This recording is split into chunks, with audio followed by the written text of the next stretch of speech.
지금 대한민국은 나라가 국민을 걱정하는 것이 아니라 국민이 나라를 걱정하는 지경이 됐습니다. 대한민국은 여기저기가 무너지고 있습니다. 수출이 위축되고 경제가 휘청거립니다. 민주주의도 복지도 뒷걸음칩니다. 대외관계에 금이 갔습니다. 대한민국이 자랑스럽고 대한민국 국민이어서 좋았던 국민의 그 자존감이 무너지고 있습니다. 대한민국이 추락하고 있습니다. 다들 국민들께서 느끼실 겁니다. 어떤 분들은 망해가고 있는 것 아니냐고 말씀하실 정도로 대한민국이 안 좋은 상태입니다. 그럼에도 불구하고 여야 정당들은 그에 대한 그 책임 있는 행동을 하지 못하고 있어서 국민들의 걱정이 더 커지고 있습니다. 이럴 때 국민들께 희망을 드릴 수 있는 책임 있는 정치 그리고 유능한 국가를 만들어야겠다. 그런 생각이 듭니다. 제가 모든 걸 다 하는 건 아니지만 작은 도움이라도 된다면 국가에 대한 봉사이겠다 이렇게 생각합니다. 이대로 간다면 윤석열 정부는 1987년 민주화 이후 최악의 정부로 기록될 것이다. 그런 불행한 결과가 오지 않도록 잘해주기 바란다. 이런 얘기를 여러 차례 말씀드렸습니다. 이제까지 최악은 박근혜 정부, 탄핵당한 박근혜 정부였는데 그래도 박근혜 정부가 정체의 기간이었다면 윤석열 정부는 이대로 둔다면 퇴행의 기간으로 평가될 것 같다고 생각합니다. 혁신한다는 분들이 도덕적 권위를 잃은 것입니다. 대단히 뼈아픈 것이지요. 국가관계에서도 서생적 문제의식과 상인적 현실 감각을 발휘했던 그 지도력을 우리가 회복해야 한다. 민주당이 내부의 문제라든가 여러 가지 문제 때문에 국민의 신뢰를 충분히 못 얻고 있거든요. 그런 점에서는 지금의 정치적 절망, 저는 정치 암흑기라고 표현합니다만 이 정치 암흑기에는 민주당의 책임도 상당 부분 있다 이렇게 생각합니다. 국회는 국민의 신뢰를 얻지 못하고 있습니다. 혁신의 핵심은 도덕성 회복과 당내 민주주의 활성화입니다. 혁신은 민주당의 눈높이가 아니라 국민의 눈높이에 맞는 혁신이 되어야 합니다. 윤석열 정부의 형편없는 폭주에도 불구하고 민주당이 국민으로부터 대안으로 인정받지 못하는 것은 단합하지 않아서가 아니라 변화하지 않았기 때문입니다. 오늘 그 변화의 의지를 이재명 대표로부터 확인하고 싶었으나 안타깝게도 확인할 수 없었습니다. 민주당을 지키는 것은 중요하지만 더욱 중요한 것은 김대중 노무현 대통령이 구현하고자 했던 그 가치와 정신과 품격을 지키는 것이 더 본질이라고 믿습니다. 그 정신과 가치와 품격이 지금 민주당에서 실종됐기 때문에 그것을 회복하려는 노력은 어디선가 필요하다고 믿습니다. 오늘 민주당의 변화 의지를 확인할 수 없었던 것이 매우 안타깝습니다. 우리가 처해 있는 조건 또한 이제까지 경험해 보지 못한 정치 공황이랄까요? 이런 상태이죠. 여야 정당이 이렇게까지 잘못해서 국민의 지탄을 받은 적이 과거에 없었습니다. 그런 점에서 국민들의 정치에 대한 불만이 거의 폭발 직전까지 와 있기 때문에 누구든 간에 그런 국민들의 절망 그리고 새로운 정치에 대한 국민들의 갈망을 채워줄 또는 그에 부응할 만한 대안을 내놔야 될 것입니다. 저희들이 모든 걸 다 하겠다는 것은 아니고요. 저도 작은 도움이 됐으면 좋겠다 이런 마음으로 임하고 있습니다. 우리 국민들 가운데는 양당이 좋다는 사람도 있지만 양당 모두 싫다는 사람도 있습니다. 제가 생각하는 제가 관심을 갖는 것은 양당 모두 싫다는 분들을 투표장에 가시도록 할 만한 대안을 제시하는 것 이것이지. 지금 대한민국이 불안합니다. 그러나 저는 믿습니다. 대한민국은 호락호락하지 않습니다. 우리 국민은 호락호락하지 않습니다. 대한민국은 다시 바로 설 것입니다. 우리 국민은 대한민국을 바로 세울 것입니다. 대한민국이 이 지경이 된 데는 저의 책임도 있다는 것 잘 압니다. 저의 못다한 책임을 다하겠습니다. 대한민국이 바로 서도록 여러분과 제가 함께 노력할 것입니다. 어느 경우에도 국가를 최우선으로 생각하겠습니다. 안녕하세요. 오늘은 2023년 12월 30일 토요일입니다. 저는 라이브TV 블랙아웃 BC입니다. 네, 호구민입니다. 네, 이번 오프닝은 이낙연 전 총리님의 네. 예, 귀국 이후의 일련의 인터뷰들을 편집해서 모아봤습니다. 네. 이제 뭐 연말이고 하니까 사실 이번 주 인트로를 또 쓰려고 그랬는데 지금 이제 좀 전에 이제 그 총리님이 저기 뭐 이재명이랑 회견을 마치셨고 마침내 이제 하나의 그 결착이 됐잖아요. 한 가지 네, 한 가지가 이제 한 가지가 종주를 찍은 거잖아요. 그랬더니 이제 많은 분들이 공통된 의견이 그런 게 있어요. 씨발 그동안 이재명 가게 돼 지겨웠는데 그러면서 다들 이제 막 그 폴더에 있는 이재명 짤을 다 지울 때가 됐다. 이제 이재명 깔뭐 뒤지든 말든 니들 알아서 할 일이다 이렇게 되는 거예요. 이제는 심리적으로. 근데 저도 이제 어젯밤에 그 인트로그를 쓰려고 이제 몇 가지 좀 주간에 이제 잡아놓은 것들이 있었어요. 사실은 비판 좀 까보려고 잡아놓은 것들이 있었는데 쓰려고 하다 보니까 야, 씨발 이거 다 부질없는 거 아니야? 그런 생각이 드는 거야 갑자기. 이 올해 그래도 마지막 방송인데 마지막 방송에서까지 이래야 되겠네 그런 생각이 들더라고. 그래가지고 싹 다 집어치웠는데 조금 쫄리긴 했어요. 왜냐하면 오늘 그 회견하신 거에서 이재명이 만에 하나 정말 가능성은 희박하지만 네, 이거는 진짜 만에 하나죠. 그러니까는 0.01%. 네. 그래도 그 정도의 가능성이 없는 건 아니었기 때문에 제로는 아니죠. 네. 그래서 예. 이재명이 만에 하나 진짜로 질러버리고 사퇴하겠습니다 이래버리면은 스텝이 다 꼬이는 거 아니에요 우리는. 근데 그런 것도 있었어요. 왜냐하면은 어제 보도가 됐죠. 그러니까 공관위원장을 네네네. 뭐 임 무슨 교수님. 그러니까 이재명 캠프 출신이잖아요. 네, 전형적인 이재명 훗발로 그분으로 네. 정했다는 거 봐서는 뭐 이미 그렇죠. 근데 이제 그러면 또 그럴 수 있는 게 공관위원장까지 자기 마음에 드는 사람을 찍어놨기 때문에 맘 놓고 내려놓을 수 있는 지점이 왔을 수도 있는 거잖아 지금. 그렇죠. 근데 이제 그렇게 되면은 사퇴는 하는데, 네. 그러니까 한 가지 조건 정도는 충족시켜 준다고 할 수 있죠. 그렇죠. 사퇴로서. 그런데 통합 비대위가 네. 가져야 될 어떤 권한이라든가 이거는 그렇죠. 총선에 대한 정권이거든요. 그렇죠. 근데 그전 당 대표와 지도부가 마련해 놓은 그 시스템으로 통합 비대위만 들어온다고 해서 그게 제대로 역할을 할 수 있냐 그런 게 있기 때문에 그렇죠. 역시나 이낙연 전 총리께서 받기 힘든 상황이 아닌가 좀 그런 생각은 들었어요. 근데 물론 그렇다고 해도 이 사퇴라는 카드는 굉장히 상징적이고 세기 때문에 그렇죠. 만약에 네.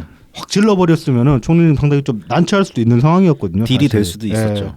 그거 막 사퇴 하나만 가지고도 충분히 그렇게 이제 내부에 보여지는 면은 그렇기 때문에 그래서 만에 하나 이거 질러버리면 우리 오늘 그냥 이 무대 지금 대본 쓴 거 다 날리고 프리토크로 2시간 떼는데 그러고 그럼 졌댄데 그러고 이제 조금 걱정을 했었는데 다행히 이제 뭐 역시나 이재명은 이재명이다. 역시나 전씨나 우리의 믿음을 배신하지 않아요. 그냥 같은 데로 간다. 뭐 이제 그래서 그나마 다행이었고. 그런데 이제 이게 그동안에 보면은 1년에 이제 좀 그 프레이밍 하려는 그런 시도들이 쭉 보이긴 해왔습니다. 이게 왜냐하면 2015년 연말에 그때 이제 안철수가 국민의힘 만들던 그 시기, 그쵸. 그 시기랑 사실 이렇게 그냥 기계적으로만 대입하면 상당히 겹쳐 보일 수 있는 부분들이 있기 때문에 그래서 이제 그 프레임을 그대로 가져와서 이제 총리님을 그냥 배신자, 억지 부리는 사람 이런 식으로 이제 프레이밍을 하려는 시도가 있었고 앞으로도 있을 거예요 아마. 근데 이제 여기에 대해서는 이제 한 번쯤은 좀 반박 논리가 나름의 이제 필요해 보인다 뭐 그런 생각은 듭니다. 네. 이렇게 비교해 볼 수 있겠죠. 이재명은 과연 얼마나 그 문재인 당시 새정치민주연합 대표와 비슷하게 행동을 했는가. 네네.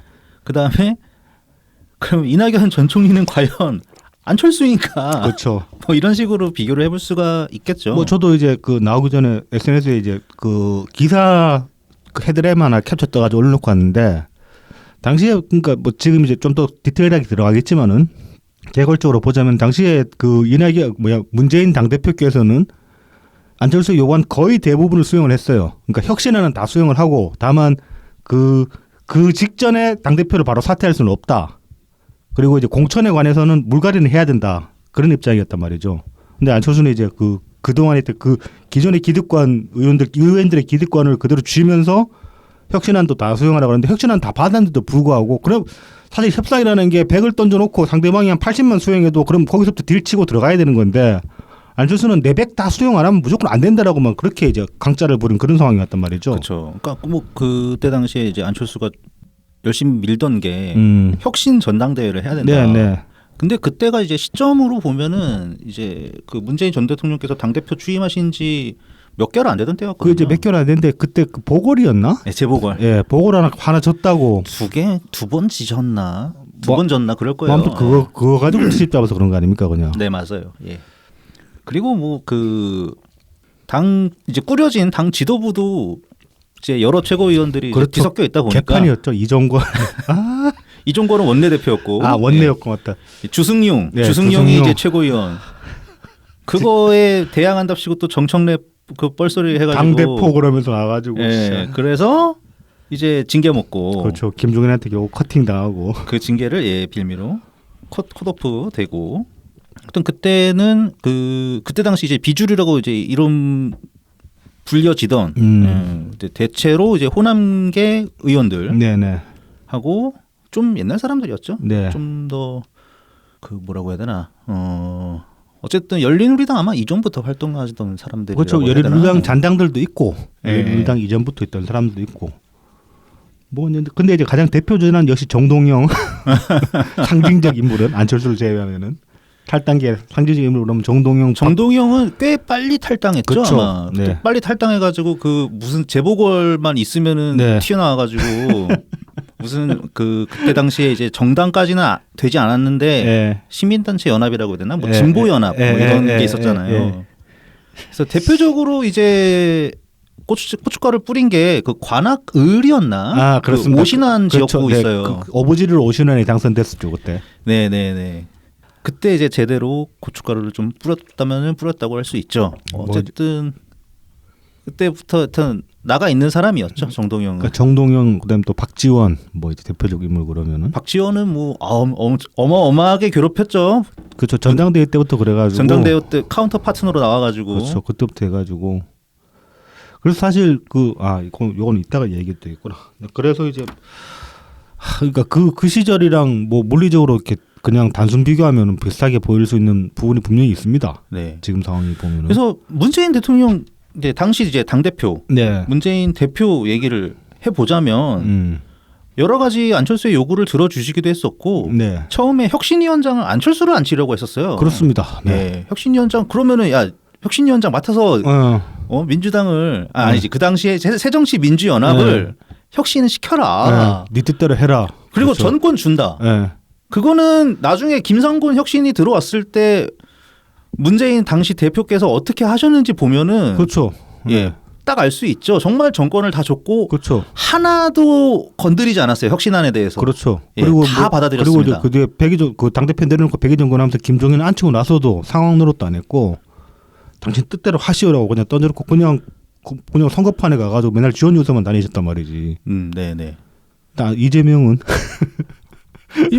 아무것도 준 게 없어요.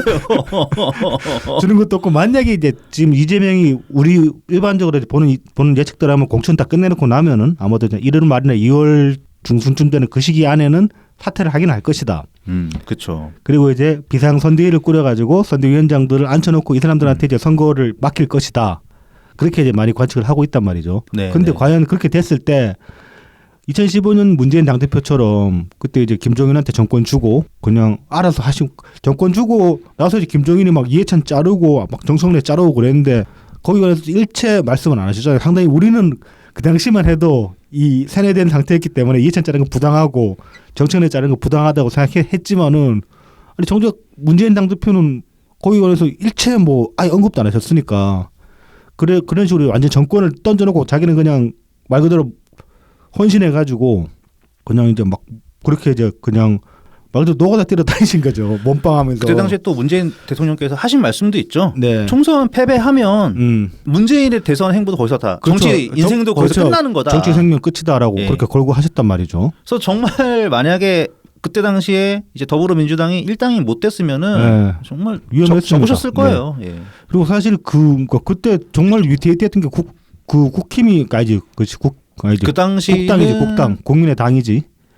그러니까 지금 국힘 말고 안철수당 국민의당 예. 국당이 상당히 많이 뺏어 먹었기 때문에 그때 정말 빡셌죠. 일단 이제 지역구는 호남 쪽 지역구를 거의 싹 다 뺏어 먹었고 그렇죠. 비례도 좀 가져가고 비례를 일단 많이 가졌어요. 비례를. 그때 그래서 정말로 그 절체절명의 순간이었는데 그때 던지신 거란 말이죠. 문재인 대통령님은. 그래서 사실 문재인 대통령 뭐 이렇게 좀 얌전하다, 선비 같다, 뭐 그래서 승부사 기질이 없다 그런 얘기들을 많이 했는데 2015년 돌아보면 그렇지도 않습니다. 정말 저돌적이고 그냥 확 질러버리는 타입이었단 말이죠. 그때만 해도 명분서니까 이거 아니면 안 된다 그러고 그냥 뒤도 안 들어보고 가시는 그런 면이 있었단 말이죠. 그래도 이제 이렇게 딜러라기보다는 탱커셨죠. 그렇죠. 공격 다 들어오는데 그냥 몸빵이 장난이 아니지. 꼭 자리 이제 지키시고 네. 하나씩 각계 그러니까 툭툭 격파에 나가면서 네네. 어찌됐건 밀고 나가는 그런 모습이 있었단 말이죠. 그러니까 그렇죠. 그런 면을 보면 과연 승부사가 아니라고 할 수 있겠는가? 난 그것도 아닌 것 같거든. 네네. 다만 승부를 걸 만한 타이밍이 많지 않았던 거지. 대통령님 정치사 통틀어 가지고. 근데 이재명 지금 오늘 아침 같은 경우도 이재명은 정말 이재명이 승부사 기질을 발휘할 그 타이밍이었어요. 사실은. 그렇죠. 정말 적기였고 가장 이낙연 총리님이 가장 약해질 수 있는 그 타이밍이었다고 제가 보기에는. 오늘 한방 질렀으면 진짜로 우리 다 엎어졌다니까 우리 스텝 엄청 꼬였다니까 진짜로 그랬으면은 우리 지난주에도 한번 우리 얘기했잖아요. 네. 방송에서 이낙연 전 총리님을 가장 곤란하게 할 수 있는 방법은 그렇죠. 사퇴하는 거다. 사퇴 질러버리면 된다. 네. 그러면 진짜 우리 스텝 꼬여가지고 우리가 명분을 다 잃게 돼요. 대외적으로는 우리끼리는 또 저 사퇴해서 후루꾸다 뭐 그렇게 얘기할 수 있지만 안 먹혀. 그렇죠. 그냥 완전 밀려버린다고. 근데 못하잖아 이재명. 못하지. 하면은 감옥을 갈 것 같으니까. 목에 칼이 들어와 있고. 그러니까. 그게 진짜 무서운가 봐. 무섭기는. 하여튼 죄를 지었으니까. 무섭겠지. 참 그래서 아침에 참 상당히 마음 졸였다 이것 때문에 쓸데없이. 그러니까 뭐 다른 이유가 있었던 게 아니라 방송에 저는 좀 꼬일 것 같아가지고 일단 이거 많이 하는 그럼 어떻게 해야 되지 엄청 걱정을 했었단 말이죠. 근데 이렇게 보다가 안철수가 이제 탈당할 때 뭐 기자회견문 네, 쓴 거 보면은 네. 참 이거는 안철수가 할 말은 아닌데 네. 묘하게 만말을 한 것 같다. 무슨 말을 했어요 그 당시에? 낡은 진보와 결별해야 된다. 그런 얘기하고 뭐 진보는 성장보다 분배가 중요하다고 얘기하면서 성장에 대해서는 전혀 얘기하지 못하고 그렇다고 분배를 제대로 이뤄내지도 못했다. 뭐 그런 얘기도 있고. 네. 하여튼 뭔가 새정치스러운 얘기들을 굉장히 많이 했어요. 근데 지금 민주당이 들으면은 딱 좋을 만한 얘기들을 많이 했어. 뭐 그리고 사실 그 안철수의 그 말이 지금 와서 생각해 보면 아주 틀린 말이 아닌 게 지금 민주당에서 개판 치는 놈들 상당수는 그때 들어왔던 놈들이거든. 운동권 기득권 얘기도 했었어요. 그러니까 근데 이제 문제는 뭐냐면은 그 지금 이제 그 국힘의 그 비대위원 중에 뭐였지? 지금 이제 막말로 민경우 그 막말로 문제되는 양반 있잖아요. 유튜버 하던 사람. 저도 그 양반 유튜브 채널 수학과 교수라던데 유튜브 채널 좀 봤었는데 NL 이제 비판하는 콘텐츠들. 근데 이제 뭐 그 양반 케이스를 봐도 그렇고 문제는 뭐냐면은 그 문재인 대통령이 과거에 이제 많이 말씀하셨던 진보가 이게 능력이 부족하다 무능하다. 네네. 좀 이제 그 뭐 수권 능력이나 아니면 이제 그 실무 능력 같은 걸 키워야 된다. 그래서 경제학자 같은 걸 많이 발굴했다 그런 말씀을 하신 적이 있잖아요. 그게 지금 진보 비판에도 똑같이 들어가요. 안철수가 과거에 그렇게 지금 이제 운동권을 비판했던 거나 아니면 이 민머시기 이 양반이 NL 쪽을 비판하는 거나 보면 그 말들은 맞는데 정작 자신들이 대안이 될 수 있냐면 그걸 자신들도 대안이 못 되는 거예요. 그 수준에 못 가는 거야. 맞아요. 똑같은 놈들끼리 그냥 그러고 있는 거예요. 그 당까지 만들어가지고 총선 때 바람까지 나름 싹 일으켰는데 대선으로 훅 가버렸잖아. 그러니까 아무런 대안을 보여주지 못하고. 그러니까 그때 그 국당 그대로해서 안철수가 제대로 된 인간이었으면 진짜로 지금쯤 다당제로 계속 유지가 됐을지도 몰라. 그러니까 지금의 어떤 이 정치 양극화 예. 거의 양당제라고 말할 수 있는 지금 이 상황을 만드는데 1등 공신은 사실 안철수예요. 그렇습니다. 안철수가 그렇게 허무하게 무너지지 않았으면은 네. 이렇게 양당으로 이 정도로 쏠리지도 않았을 거예요. 그래서 사람들이 이제 그 3당에 대한 어떤 이제 어느 정도 기대치를 항상 계속 유지를 할 수 있었을 텐데 저건 뭐 번들하게 떨고져 나와가지고 표 좀 밀어줘봤는데 저 모양이다. 그렇게 되니까 그렇죠. 사람들이 오히려 이제 3당에 대한 기대를 확 접어버리는 그런 이제 악효과만 남기게 된 거라고 볼 수도 있죠. 사실 또 그 지점이 사실 이낙연 신당이 그렇게 순탄하게 흘러갈 거라고 자신할 수 없는 부분이기도 해요. 네, 그렇습니다. 네. 1년에 지금까지 이제 흘러왔던 과정이 있기 때문에 네. 다시 3당으로 네, 확 기대를 준다. 네, 그렇게 쉽지만은 않을 거예요. 그만큼 선명한 이제 신당의 어떤 정책 기조와 네. 거기에 해당하는 메시지가 필요하겠죠. 근데 그거를 뭐 이낙연 전 총리께서는 매우 잘하실 거라고 우리는 기대하고 있기 그렇습니다. 때문에 뭐 지금까지 지금 12월 들어가지고 한 달 동안 지금 언론에 노출되면서 맞아 언론 플레이를 하신 걸 쭉 보면은 과거하고 다르다. 네네. 그런 느낌을 많이 받거든요, 확실히. 자, 그래서 뭐 이제 뭐 이런 이야기들은 계속 하면서 쭉 이어서 해보기로 하고 네. 이제 뭐 이런 식으로 이제 민주당 까는 것도 별로 하고 싶진 않대. 그래도 이제 좀 재미삼아 몇 개 해봅시다. 그 지금 많은 분들 벌써 탈당하신 분도 계시고. 그건 저도 좀 부추긴 감이 있는데 그래요? 어제 예. 이제 이석현 그 부위원장께서 이제 그 부의장께서 이제 탈당을 선언하셨잖아요. 네, 그래서 네. 이제 저도 SNS에 글을 올렸었거든요. 지금 못 참고 하루라도 빨리 탈당하고 싶다 하시는 분들은 오늘이 좀 적기 같다. 왜냐하면 이제 이석현 위원장님이 탈당하시는데 정말 탈당하는 모양새가 되면 이석현 위원장님도 좀 면이 사는 면이 있잖아요. 그렇죠. 그래서 이제 못 참게 되면 오늘 하라고 그냥. 아니 근데 그 전에 하신 분들도 계세요. 그 전에 하신 분도 있긴 했죠. 이전 총리께서 이제 신당 그렇죠. 준비하라고 그렇죠. 네. 했었다. 네. 그 말씀 나오고서 그냥 어차피 신당 생길 건데 하고서 다 탈당해버리신 분들도 있고. 근데 이제 여러 가지 이제 뭐 이런저런 경로로 보면 탈당했는데 당비 빼가는 경우들이 있다. 아 그렇죠. 네. 그리고 어제 좀 되게 결정적인 이야기가 나오는데 백총 같은 경우에 탈당이고 제명당했잖아요. 근데 당비 빼갔지.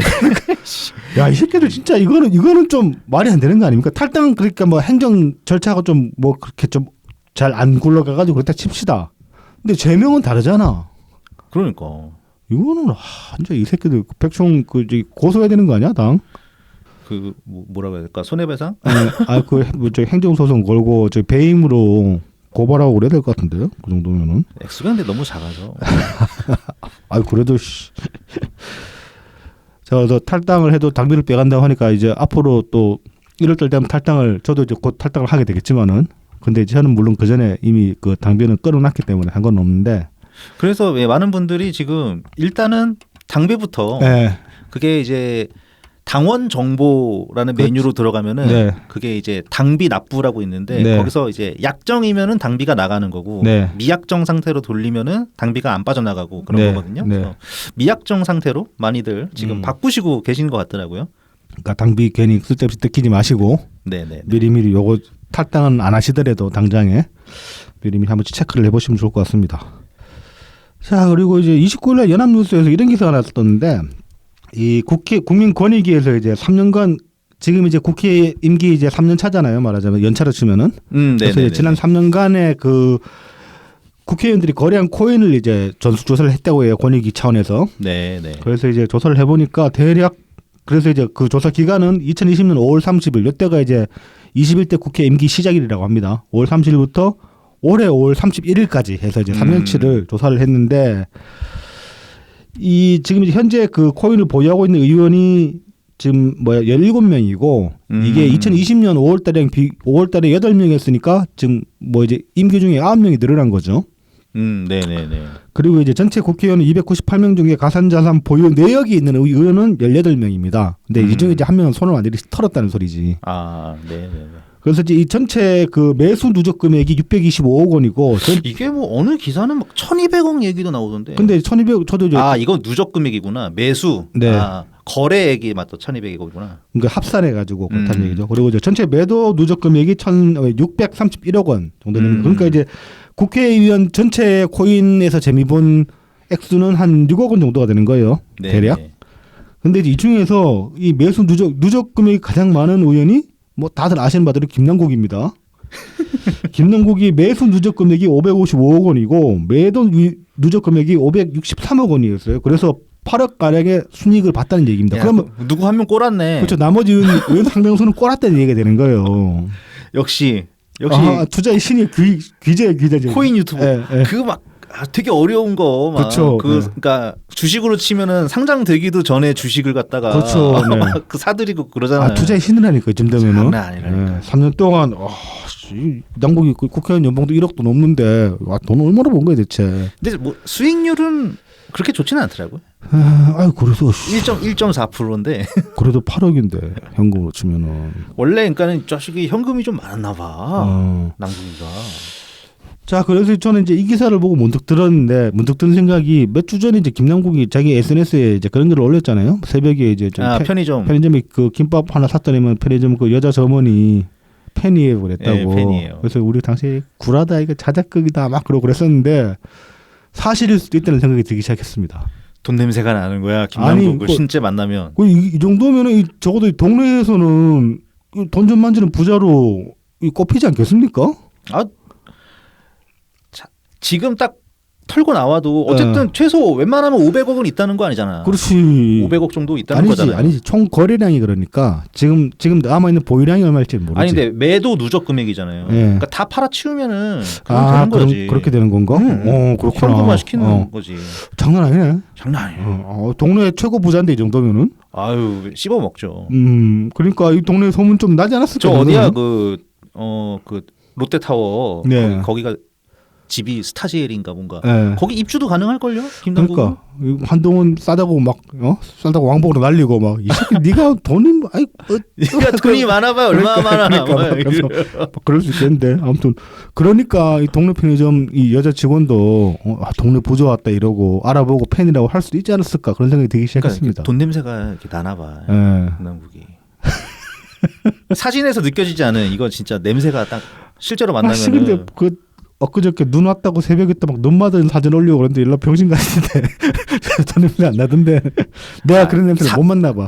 사진은 아직 4D가 아니잖아요. 아니야 내가 그런 냄새를 못 맡는 사람이라서 그럴 수도 있어. 그럴 수도 있죠. 예. 우린 너무 돈이랑 거리가 멀어. 나 이제 막 벤트 같은 놈들 냄새는 잘 맡는데 돈 많은 사람 냄새는 못 맡거든. 어쨌든 그래서 근데 김남국이 무슨 거짓말을 하지 않은 거죠? 그러니까 그 편의점 직원이 그게 팬이라고 했다는 게 사실일 수도 있겠다. 사실일 수도 있겠다. 자작극 아니다. 네. 그렇군요. 죄송합니다, 김남국 의원. 내년에는 행복하길. 네, 행복하길 빕니다. 네, 배지 내려놓고 네. 행복하길 바랍니다. 여의도에 행복은 없어. 그렇지. 행복은 그 코인 팔아서 편의점 주식장에 있지. 편의점에서 찾으시고. 있고. 네. 근데 그 편의점 좀 무슨 죄야 또 이렇게 얘기하면 안 되지. 자 그리고 또 이경이 지금 이제 여론전 한참 펼치고 있습니다. 좀 어이없는 소리를 했는데. 네네네. 28일 이제 SNS에 뭐 자기 이제 그 대리기사 찾는다고 그러면서 그 당사 앞에서 이제 며칠간 사람들이 이제 1인 시 아니라면서 1인 시 같은 시위를 했단 말이죠. 피켓팅을 했단 말이죠. 뭐 그렇게 와주신 분들도 그 여의도에다가 여의도 맞나? 하여튼 현수막도 하나 걸었던데. 의사당 앞쪽에 현수막도 몇 개 걸고 그랬는데 그러면서 뭐 이경이 국민의 선택을 받을 수 있게 해달라 뭐 그런 그러니까 공천 달라고 이제 그런 식으로 이제 뭐 했던데 뭐 그거 이제 그 사람들한테 뭐 고맙다 그러면서 뭐 그 성원에 보답하고자 그 대리 회사 9,700개라 그랬나? 네, 우리나라에? 9,700곳 정도 있다고 하더라고요. 조사하겠다고 그러고 있는데. 아니, 근데 되게 이 어리석어 보이는 게요. 네. 일단 이 9,700곳이라는 곳을 다 찾아다닐 수도 없을 거거니와 네. 무슨 버스 회사나 네. 택시 회사처럼 네. 기사님들이 항상 뭐 이렇게 거기에 대기하고 계시는 게 아니잖아요. 운행을 뛰고 있거나 아니면 보통 요즘은 이제 앱으로 그렇죠, 네. 연락 받으면은 이제 콜 받고서 이제 그때 거기서 어디선가 있다가 이제 움직이는 그렇죠. 그런 건데 네. 뭐 여기 뭐 업체를 찾아가면 뭐 사람을 만날 수 있겠니? 그리고 되게 바보 같잖아요. 네 그 동네 주변만 찾아보면 돼. 뭐 전국을 찾아 헤매. 뭐 근데 3년 전이니까 뭐 아무튼 이런 식으로 지금 언론 플레이를 하고 있는데 그래서 지금 대리기사 연합회에서 성명이 나왔어요. 대리기사 좀 모욕하지 말라고. 그렇죠. 모욕했죠. 대리기사가 네. 일단 그 보복 운전을 했다는 건데. 그렇죠. 그런 식으로 얘기를 했으니까. 자, 근데 이제 이게 문제는 그런 겁니다. 저는 이걸 좀 이제 확대해서 생각해 보면 이게 상권 분립을 훼손하는 행위라고 저는 그런 생각이 들거든요. 왜냐하면 상권 분립이라는 게 애초에 이 입법, 사법, 행정으로 그렇게 나눈 게 각 권력에 대해서 서로의 그 바운드를 침범하지 말라 그런 의미가 있잖아요. 네네. 특히나 이제 그 중요한 게 입법권 같은 경우에 선출되다 보니까 여론을 등에 업고 좀 더 이제 좀 더 말하자면 좀 더 치매 그 영향력이 있는 그런 권한을 행사하기가 수월한 면이 있는데 여론전 펼치면서 네네. 그러다 보면 이제 그 입법권이 막 사법이나 행정에 심하게 간섭을 하거나 침해를 하는 경우가 생길 수 있단 말이죠. 할 수 있죠. 네. 그래서 애초에 이제 그걸 방지하고자 그렇게 이제 상권 분립이라는 시스템을 만들어 놓은 건데 지금 이경이 하는 짓은 정확하게 자기 사적 영역을 정치에 끌어들인 거기도 하고 이 지금 사법권 침해하는 거예요. 이거 여론전으로 계속 끌고 가려고 하면서. 그나마 다행인 거는 이제 이경은 아직 원외라는 거. 그렇죠. 원외라서 이 정도죠. 그리고 내년도 아마 원외일 것 같다. 맞아. 공천 줄 여지는 없어 보이긴 합니다. 안 할 것 같아요. 왜냐하면은 지금 이시청이 여러 군데서 들어오고 있기 때문에 네. 뭐 정의찬도 있고 네. 그다음에 이제 지금은 탈당하셨지만 정의찬은 수용한다고 했어요. 결국. 그다음에 이제 최성 전 시장님, 네, 네. 그다음에 그 시흥시 전 시장님. 시흥시 전 시장님도 아마 지금 우리 쪽으로 넘어온다고 네네. 발표하신 것 같은데. 그러니까 누구 하나라도 받아주기 시작하면 정말 이건 걷잡을 수 없거든요. 그렇죠. 네. 그리고 특히나 지금 뭐 이재명이 보기에 이경 받아주는 건 마이너스가 훨씬 크기 때문에 그럼요. 자기 하나만 해도 욕 바가지로 먹고 있는데 어떻게든 범죄당 이미지를 줄여야지 자기가 살아남을 여지가 커지는 공간이 커지는데. 아니 그리고 누구 하나 그 이재명계에서 누구 하나 이제 공천이 아니라 이거는 자격심사죠. 자격심사 통과했다고 하자마자 뭐 문제가 좀 되는 것 같은 사람은 기사가 바로바로 올라오더라고요. 그렇죠. 지금 계속 그러고 있죠. 예. 아주 재미 들렸어. 네, 맞아요. 그래서 이경을 만약에 이거 부적격을 철회한다. 네. 거의 어렵습니다. 네. 그렇게까지 또 이재명 이경한테 해줘야 될 만큼 뭐 빚진 게 있어 보이지도 않고 사실. 네. 빚진 사람이 한두 명이에요 말이지. 그럼요. 자, 그래서 참 개념이 없다 여전히. 근데 뭐 남의 당이 이기 때문에 이제는. 네, 그렇죠. 자, 그리고 최근에 이제 그 이철희 전 정무수석, 민정수석, 정무수석 맞나? 예. 근데 기사는 민정수석이라 나왔지? 왜 민정을 했더지? 정무수석인데. 네, 그래서 이제 정무수석이 이제 요 근래 좀 그 방송에 많이 나오셨어요. 막 1년 7개월 만에 지금 방송 복귀하면서 뭐 인터뷰했다 그런 얘기도 있고 하던데. 네. 그러면서 이제 여러 가지로 좀 만말들을 많이 해주셨어요. 우리 입장에서 그 이제 보면 상황을 객관적으로 봤을 때 이거 참 뭐 민주당이 잘못하고 있다. 뭐 이제 그런 이제 우리 입장의 말씀들을 많이 해주셨는데 그래서 이제 좀 이철희 그 정무수석에서 이제 좀 친근함을 느끼고 저도 좀 개인적으로는 저 양반 영입해가지고 우리가 끌어들여서 쓰면 좋겠다 그런 생각 많이 하긴 하는데 근데 그 이철희 정무수석에 대해서 우리가 좀 그 스탠스를 다시 세울 필요가 있다. 저는 그런 생각이 약간 들었습니다. 왜냐하면은 과거에 이철희 정무수석이랑 특히 문파들이랑 관계가 그렇게 안 좋았어요. 좋지는 않았죠. 그게 또 이철희 지금은 이제 평론가라고 할까? 이철희 네. 평론가가 그 사람도 거의 데뷔가 물론 이제 그 전에 네. 뭐 토론 방송에 여러 번 출연을 한 전력이 있었지만 우리 귀에까지 이렇게 딱 각인된 거는 네. 그놈의 또 김어준 때문이거든. 그렇죠. 그놈의 그 한겨레랑 같이 할 때 그 뉴욕 타임즈 그때 여러 평론가들이 이제 오고 갔지만 고성국. 마지막에 이제 딱 자리 잡고 마지막까지 나왔던 사람이 이제 이철희 평론가거든요. 저 김어준이 키운 두 명이 이제 메이저 평론가 그러면 대표적인 평론가 그러면 고성국이랑 이철희 정도가 있죠. 예, 그 사이에 이제 별 박사님 한번 지나가시고 별 박사님 그 안철수 미는데 자꾸 그 김어준이 안철수 살짝 그 비웃어가지고 네. 짜증나서 그냥 그러니까. 나가버리시고. 자, 아무튼 이제 그래서 그 과거에 뭐 어떤 식으로 많이 좀 어긋났냐 이제 하나의 뭐 사례를 가져와 보면 2020년 12월 연말에 이제 이철희 수석이 이게 조선일보랑 인터뷰했던가 그런 건데 당시에 보면은 좀 되게 세게 민주당 그다음 문재인 정부에 관해서도 좀 비판의 날을 세웠어요. 당시에 내용이 뭐였냐면은 이게 이제 그 조국 사태 즈음에 대통령님이 대국민 사과를 한번 하셨잖아요. 네네네. 조국 사태 즈음에 이제 조국 사태 지나고 나서 이제 그 추미애랑 윤석열이랑 추운도 갈등 불거지고 그래가지고 되게 시끄러울 때 그 관련해서 대통령님 대국민 사과를 하신 적이 있는데 이게 관련해서 당시에 이제 이철희 뭐 평론가로 갑시다. 이철희 평론가가 뭐라고 이야기를 했냐면은 이게 이제 대통령님이 사과하게 만든 이 지경에 이르게 한 거는 사실은 이게 일단 내각의 책임이다. 그래서 그 즈음에 내각은 저놈 사퇴를 해야 된다. 사과를 하고. 그리고 민주당의 책임이다. 당시에 당대표가 이낙연 당대표였거든요. 이낙연 당대표가 리더십을 제대로 발휘를 못 해가지고 추미애 저렇게 날뛰는데 제대로 이렇게 뭐 통제나 제어도 못하고 아니면 제대로 뭐 어떻게 좀 수습도 못하고 방관한 책임이 있다. 그래서 이낙연 당대표도 사과를 했는데 이런 식으로 되게 세게 얘기를 했어요. 그러면서 이제 그 당시 했던 얘기 중에 일부를 보면은 뭐 이런 얘기들이 있습니다. 작년 조국 전 법무장관 사태로 어찌되었건 현 여권이 바라는 검찰개혁의 동력이 생긴 것은 사실이다. 이후 여권이 차분해졌어야 한다. 그런데 추 장관은 국민을 상대로 검찰개혁에 대한 지지와 동의를 구한 게 아니라 윤 총장을 바라보고 나를 따르라는 식으로 밀어붙였다. 결국 골목대장 싸움으로 일이 흘러가면서 검찰개혁 의지가 형해화됐다. 이거 당시에는 우리가 보기에는 좀 성질나는 이야기 맞습니다. 네네. 대통령님 지지자 입장으로 보면은. 근데 그렇죠. 지금 와서 보면 정말 맞는 말이에요, 이게. 그러니까 말이죠. 네.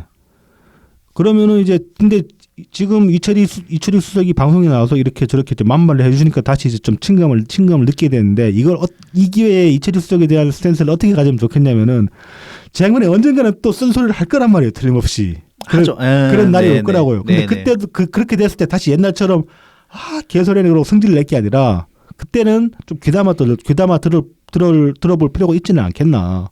왜냐하면 2년 지나고 났다면 이 말도 만말이었거든. 그래서 만말하는 사람들을 배척하지 말자.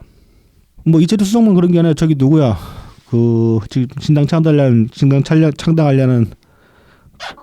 누구야? 양영자 말고 금태섭. 네, 금태섭 의원 같은 경우도 조국 사태 때문에 우리가 그때 완전히 그냥 막 아주 개작살을 내놨잖아요, 솔직히. 그렇죠. 네. 네. 근데 만말했잖아. 당시 만말이었죠. 네, 그러니까 그런 식으로 좀 우리 과거를 좀 돌아보고 쓴소리에 대해서 좀 더 다르게 받아들일 필요가 있지 않을까, 뭐 이제 그런 생각이 듭니다. 아, 가슴 아픈 것 같아. 이게 이 형해화라는 단어를 제가 이게 무슨 뜻인지 정확하게 몰라가지고 네. 한번 검색을 해봤는데 네. 이게 한마디로 말하면은 깃발만 남았다. 저 노가 없어졌다는 얘기죠. 예, 디테일이 다 사라지고. 네, 네. 근데 추미애가 정말 이렇게 만들었거든요. 당시에. 그렇죠. 검찰 개혁을 제일 쓰레기로 만든 게 장본인의 추미애지 사실은. 그 개딸들은 무슨 이낙연 총리가 검찰 개혁 방해했다고 지랄하는데 입법으로 끝까지 밀어준 건 이낙연 총리였고 당시 추미애 이건 좀 패착이긴 하죠 사실. 지금 와서 생각해 보면. 근데 어쨌든 간에 그 검찰 개혁 의지면에서 그 추미애 장관을 계속 백으로 해줘야 된다 그렇게 얘기를 했단 말이죠. 막판에 가서는 최후 가서는 그 갈등 끝에 가서는 추미애 사퇴해야 된다 말씀하신 적이 있는 걸로 기억하긴 하는데 그러니까 이 검찰 개혁 누가 망쳤냐라고 굳이 따지자면은 그러니까 조국은 지금 이제 이 이철희 수석 말대로 어찌됐건 조국이 의도를 하지는 않았겠지만은 자기 몸을 불살라가지고 이상하게 여론을 형성시킨 데 성공하긴 했어요. 그렇죠. 그러니까 여론이 생겼죠, 진짜. 네. 예. 검찰 새끼들 나쁜 새끼들 이렇게 돼버렸죠. 프레이밍이 생겨버렸죠. 그게 꼭 옳은 건 아니라고 해도 네. 어쨌든 그렇게 동력이 생겼을 때 추미애가 정말로 이 정신 차리고 역할을 잘 했어야 했는데 그 감정적으로 굴어가지고 자기 아들 건드린다고 개지랄 떨고 해가지고 완전히 망쳐버린 거라고 그렇게 볼 수 있는 거죠. 그리고 그 결과가 지금까지 와가지고 지금 이재명 대 윤석열 이 구도를 만들어 버린 거죠. 그 윤석열 띄워준 게 추미애인데 이재명 지지자들만 몰라. 이걸. 아이고 참. 자 그리고 이제 이번 주는 아니고 이제 몇 주간 좀 그 쭉 이 정황을 좀 보다 보니까 좀 한번 약간 눈에 싹 들어와가지고 이게 그래서 좀 말씀을 들어볼까 하는데 최근에 이제 신경민 의원이 총리님 호위무사 역할을 하고 있구나 그런 생각이 갑자기 브랜드 들었습니다. 이제 보면은 김민석이 이제 그 공격을 했잖아요 총리님을. 네네. 철새 어쩌고 그러면서 사쿠라라고 그랬죠. 근데 이제 그게 사실은 김민석이 조금만 더 의도가 순수했으면은 되게 센 공격이 될 수 있었어요. 그래 씨발 나도 사쿠라다 내가 사쿠라라서 네가 사쿠라가 제일 잘한다 이러고 들이받았으면은 달랐다니까. 진짜 무서울 수 있었다니까. 근데 김민석은 나는 뭐야 회개한 사쿠라야 이런 식으로 하면서 나는 회개한 사쿠라라서 저 사쿠라를 공격하니까 나를 뽑아줘 이런 식으로. 그리고 이제 나 욕했던 것만큼 욕해. 그렇죠.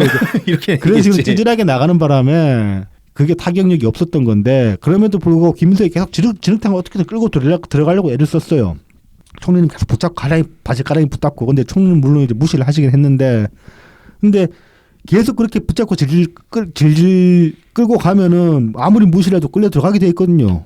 그 계속 여러 언론에서 계속 띄워주기 때문에. 근데 그 순간에 차단하라고 들어온 게 신경민 의원인 거야.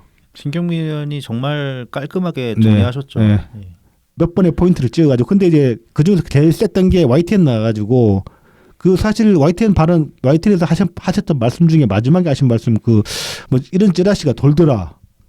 그 말씀은 사실은 신경민 의원 평소 스타일로 보면 그렇게까지 말씀하실 분이 아니거든요. 이분도 되게 근거를 중요시하시기 때문에 찌라시라는 건 사실 이렇게 근거로 제시하기가 쉽지가 않은 것들이잖아요. 네, 네. 근데 이제 그렇게까지 말씀하신 거는 저는 의도가 있었다고 봐요. 긁으려고. 신경민 어그로를 이쪽으로 땡기려고. 딱 그거 던졌더니만 신경민이 김민석이 발끈해가지고 YTN에 지랄해가지고 방송 출연 정지시키고 그런 거 아닙니까? 근데 그래가지고 지금 이제 뭐 보면은 그 신경민이 그 방송 뭐 이제 그 출연문도 삭제되고 출연도 뭐 정지되고 그랬다고 하는데 그거 이제 신경민은 개인적으로 손해를 좀 보신 것 같긴 하지만은 근데 또 보면은 어찌됐든 간에 프레임이 완전히 바뀌어버렸어요. 그래서 더 이상 김민석 대 이낙연 프레임은 없는 거야. 그 순간부터. 신경민 의원이랑 상대하게 돼버린 거지. 신경민 의원께서 내년 총선에 출마를 하시려나? 아 그거 지금 되게 무서운 얘기 나왔어요. 그래서 어느 방송인가 나와가지고 말씀을 하셨는데 네네. 그래서 이제 뭐 출마를 하실 거냐 그러니까 이재명한테 아쉬운 소리 하기 싫어가지고 민주당으로 출마하려는 없다. 뭐 그러면 아직 결정된 건 없다는 얘기입니까? 그러니까 그렇다. 아 신당으로 나온다는 얘기거든 그거는. 그럴 가능성이 굉장히 높아 보이네요. 예. 그러면 이제 만약에 저는 신경민 의원이 나오시면 되게 좋다고 생각하는 게 서울에서 크게 이슈가 될 만한 신당 후보 중에서 이슈가 될 만한 그런 격전지가 될 수가 있다고 보거든요. 거기가 또 영등포구거든요. 네. 여기도 바로 옆이에요. 네. 거기가. 네. 거기 김민석이랑 이렇게 3파전, 그러니까 국민의힘 후보까지 이렇게 되면은 장담 못하지.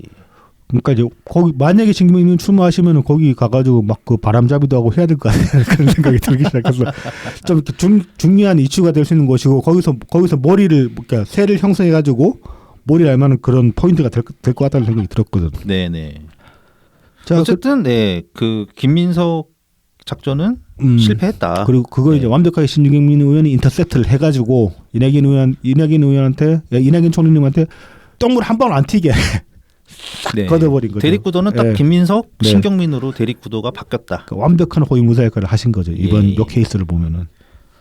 자 그리고 이제 녹음하는 기준으로 모레죠. 1월 1일 날 이제 총리님이 뭐 신년 인사회를 하신다고 그렇게 공지가 나왔습니다.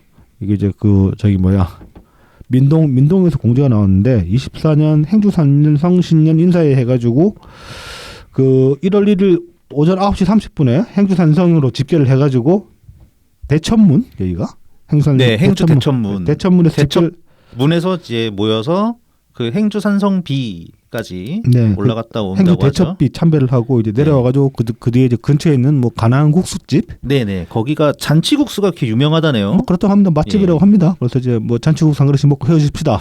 그래서 이제 회비 10,000원씩 해가지고 이 행사가 이제 공주가 딱 저는 처음에 그냥 뭐 신년 그 지지자 모임인갑다. 그러고 그냥 안 가도 되겠지라고 생각을 했는데. 이후에 이제 보도자료 배포하면서 기사들이 나오면서 여기서 총리님 신년 메시지도 나올 수 있지 않냐? 나올 것이다. 이제 그런 식으로 기사가 뜨는 바람에 그러면 굉장히 중요한 자리일 수도 있겠다. 그래서 그럼 병풍 노릇하러 가야지라고 마음을 고쳐 먹었는데 앞서서 이제 오늘 이재명과 만나고 이제 기자들과 질답하면서 이제 기자가 그러면 저희 행주산성에서 뭐 메시지 내시는 겁니까? 그러니까 그냥 그 신년 인사지 뭔 메시지 그 추운 데서 뭐 이렇게 말 길게 할까 뭐냐 이렇게 말씀을 하시는 바람에 그렇죠. 다시 그냥 그 신년 뭐 인사인가 보다 싶어가지고 안 가려고 하다가 그래도 가야 된다. 왜냐하면은 이제 일단 카메라는 가능성이 높죠. 그렇죠. 네. 어디 가든 간에 이제는 이제 총리님 주변에 병풍이 필요한 시기가 정말로 병풍이 필요한 시절이 왔습니다. 네네네. 그래서 가급적이면은 뭐 시간 되시는 분들은 많이들 와주시면 좋겠다. 우리 업로드 이거 언제 하죠? 내일 하나? 1월 1일 새벽에 올라오는 거 아니야? 아니요. 언제나 이제 31일 밤이나 1월 1일 새벽, 월요일 새벽 그 사이에 올라가죠. 그러니까 이 행사 직전에 올라오는 거니까 얼마나 홍보가 될지 모르겠지만은 아무튼 많이들 와주시면 좋겠습니다. 자, 그리고 이제 이게 12월 초에 이 이벤트 공지를 했었죠, 방송으로. 네, 그렇습니다. 네. 이제 선정을 어떻게 하느냐 네. 이제 세 분을 선정하기로 해가지고 그렇죠. 네. 그래서 조금 애를 먹었습니다. 그래서 이제 원래 이제 3주에 나눠가지고 매주 그러니까 첫 주차 댓글에서 한 분 이렇게 주차별로 하려고 했는데 그래서 어젯밤에 댓글을 취합해 보니까 이게 잘 안 돼요. 일단 중복되는 분들이 많고. 그렇죠. 항상 꾸준하게 댓글을 달아주시는 분들이 많이 계시죠. 그다음에 이제 뭐 댓글 이야기하는 김에 한 가지 또 얘기를 해보자면 지금 12월 들어가지고 저희 방송 조회수가 이제 폭발적으로 늘기 시작했습니다. 이게 어떤 저는 이재명 지지자들의 스트레스량이랑 비례한다고 보거든요. 왜냐하면 조회수에까지 기여를 했는지는 모르겠지만 들어온 댓글 중 상당수가 이례적으로 이재명 지지자들 댓글이 많았기 때문에 제법 예전에는 어쩌다가 몇 그렇죠. 개월에 한 사람 정도 그렇죠, 네. 올까 말까였는데 네. 이게 뭔가 사람이 계속 바뀌면서 한 두세 명씩 그렇죠. 매주 갑자기 관심을 가져줘가지고 전혀 어그로도 안 끌리는 그런 멍청한 댓글들만 사고 하긴 했지만 아무튼 그래서 이제 댓글이 많이 늘어가지고 이거를 매주별로 주차별로 이렇게 댓글을 잘라가지고 추첨하면 뭔가 좀 불공평하다. 그래서 댓글을 총 다 취합을 해서 3주간의 댓글을 다 취합을 해서 아이디를 빼냈습니다. 근데 이 중에서 개딸들은 제가 제외를 했어요. 왜냐하면은 개딸들 포함해서 당첨 돌렸는데 개딸 당첨돼가지고 당신들 주소랑 전화번호 달라 그러면 안 줄 거잖아 나한테.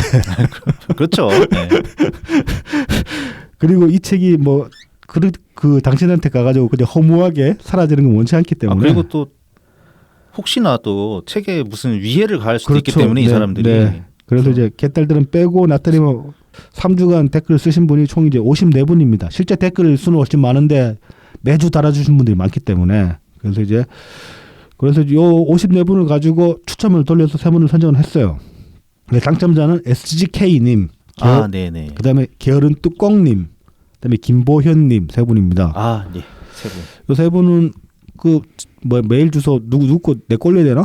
네네네. 메일 주소를 올릴 테니까 메일로 이제 지메일로 주소랑 성함이랑 전화번호를 보내주시면은 이 대한민국 전선서 책을 한 권씩 보내드리도록 하겠습니다. 네, 꼭 회신 부탁드립니다. 그렇습니다. 이 교보에서 바로 사서 거기서 바로 쏘면 되겠구나. 네네네. 포장할 필요 없이. 네, 인터넷 교보문고로 이제 구매해가지고 배송지를 이제 당첨되신 분들 주소로 이렇게 하면은 될 것 같습니다. 네. 네, 이렇게 단신 40분을 넘게 단신 거의 반 해버렸네. 네. 자, 그러면 이제 저희를 도와주신 고마운 분들 소개해드리고 나머지 12월의 마지막 라이브 TV 마무리하도록 하겠습니다. 본 내용이랄 것도 없다 생각해보니까. 네, 본 내용이라고 하기에는. 네. 자, 그래서 유튜브 후원을 통해서 써먹님께서 후원해 주셨습니다. 감사합니다. 감사합니다. 써먹님 이제 트윗으로 좀 돌아오실 때가 된 것 같은데 한동안 스트레스 받아서 안 오신 거 아닌가 싶은데 트윗으로 돌아오십시오. 트윗 보고 싶습니다. 네. 자, 그리고 후원 계좌를 통해서 XGS님, 엑스친 S님, 달타냥님, 우공이사님, 웰컴퓨터님 후원해 주셨습니다. 감사합니다. 감사합니다. 자, 다음은 제공입니다. 웰컴퓨터입니다. 부산 사하구 괴정로 221 사하시장 복개로 입구에 있습니다. 070-8742-9595 051-271-0066입니다. 트위터에서 웰컴퓨터, 인스타그램, 페이스북, 네이버 블로그에서 웰컴퓨터 AIRSEE 숫자 12를 검색해 주시면 됩니다. 오랜 조립 경험을 바탕으로 최적의 견적을 구성해 드립니다. 사무용부터 게이밍, 딥러닝용 같은 최고사양 PC도 조립해 드립니다. 다나와 최저가 가격으로 만나보는 웰컴퓨터 견적을 확인해 보세요. 전국 어디든 안전 포장으로 배송해 드리고요. AS 필요하시면 언제든지 연락 주시기 바랍니다. 포장에 필요한 박스를 보내드리니까 거기에다 고장난 컴퓨터를 넣어서 포장하셔서 보내주시면 직접 웰컴피터에서 고쳐드린다고 합니다. 그리고 유튜브를 통해서 연락 주시면 사은품도 별도로 챙겨드리니까요. 꼭 말씀해 주시기 바랍니다. 이 양반 주변에 너무 많이 뿌려 지금 땅 파서 장난하는 것 같아. 아 뭔가 그 영업 전략이 있는 것 같아요. 네. 아 너무 후하게 뿌리십니다. 네. 그리고 이렇게 거짓말도 막 하고 말이야. 아니 막 저기 저한테 그 중고 컴퓨터 보냈다 그랬는데 결국 여러모로 따져 보니까 새 거였어요? 90%가 새 거야. 90%? 네. 아 그럼 일부 아주 일부. 네. 아 그러면은 거짓말은 아니네. 아, 그래도 그렇게 얘기를 하면 안 되지. 원래 새 거로 하면 100%가 다 새 거여야 되잖아. 아주 나쁜 사람이야. 네. 거짓말이 나고 말이야. 네. 선의의 거짓말 네. 감사합니다. 자 다음은 달품은 농장입니다. 트위터 달품은 농장 @ DALPUMEUN 인스타그램 달품은 농장 _ 농사짓는 문파 @ DALPUM 숫자 1입니다. 청란 청교육부터 친환경 우렁이쌀, 고춧가루, 참기름, 들기름, 서리태콩, 찰, 옥수수를 판매하고 있습니다. 2024년에도 달품은 농장과 함께 건강한 식단 준비하시기 바랍니다. 아니 올해는 그 옥수수 뻥튀기 안 나오나 근데 소식이 없지? 옥수수 뻥튀기가 벌써 다 원래 팔렸나? 겨울에 나오나? 겨울에도 있던 것 같은데 겨울에 먹은 기억이 있는데. 다 팔렸으면 없을 수도 있죠. 절찬리에 다 팔았으면. 네. 그럴 수도 있겠다. 예. 자 마지막으로 라망까까입니다. 네이버 스마트 스토어에서 라망까까를 검색해 주세요. 머랭쿠키, 오란땅, 마들렌, 곡물쿠키, 구운 찰떡, 호두강정, 에그타르트를 판매하고 있습니다. 그리고 지금 소영길 아니야. 아니야 지난주에 빵 이벤트를 했어요. 다 끝났어? 오픈하자마자 한 2시간 만에 품절돼가지고 끝났어. 아차차 그렇군요. 2시간 만에. 그러나 너무 안타까워하지 마십시오. 이 지금 라망까까 사장님의 어떤 그 야망은 앞으로 이제 구속 소식이 들릴 때마다 빵 이벤트를 여실 계획이라고 합니다. 아, 또 함론 잡아 넣어야겠네. 뭐 조만간에 뭐 송영길도 뭐 간당간당하고. 소영길은 들어갔잖아. 아 그렇지 송영길 이벤트지. 예. 뭐 여러모로 이제 간당간당한 사람들이 있기 때문에. 이제 다음 차례 누구지? 조국도 좀 뭐 위험하고. 아 조국 같은 경우는 이제 형량 선고에 따라서 이제 법정 구속이죠. 그렇죠. 네. 그렇게 될 수 있는 거고. 뭐 여러모로 이렇게 좀 이벤트 열릴 여지들이 있기 때문에. 또 누가 하나 빵에 들어가면 또 하신다고 하니까 빵에 들어갔다 그러면은 좀 이렇게 그 눈에 불을 켜고 라몬카카 홈페이지를 좀 유심히 보시면 되겠습니다. 아무튼 이거 오픈하고 났더니 뭐 금세 사람들이 몰려 들어가지고 막 빵 사재기하고 난리도 아니었어 지금. 이게 그러니까는 라몬카카에서 빨리 그 사업 확대를 해야 됩니다. 이게. 아 근데 워낙 그 수요가 이게 너무 폭발하잖아.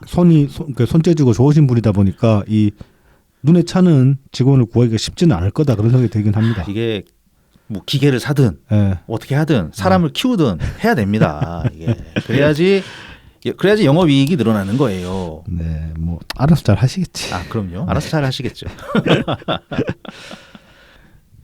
네, 이제 끝났죠. 네, 이제 그 본 이야기를 좀 해봅시다.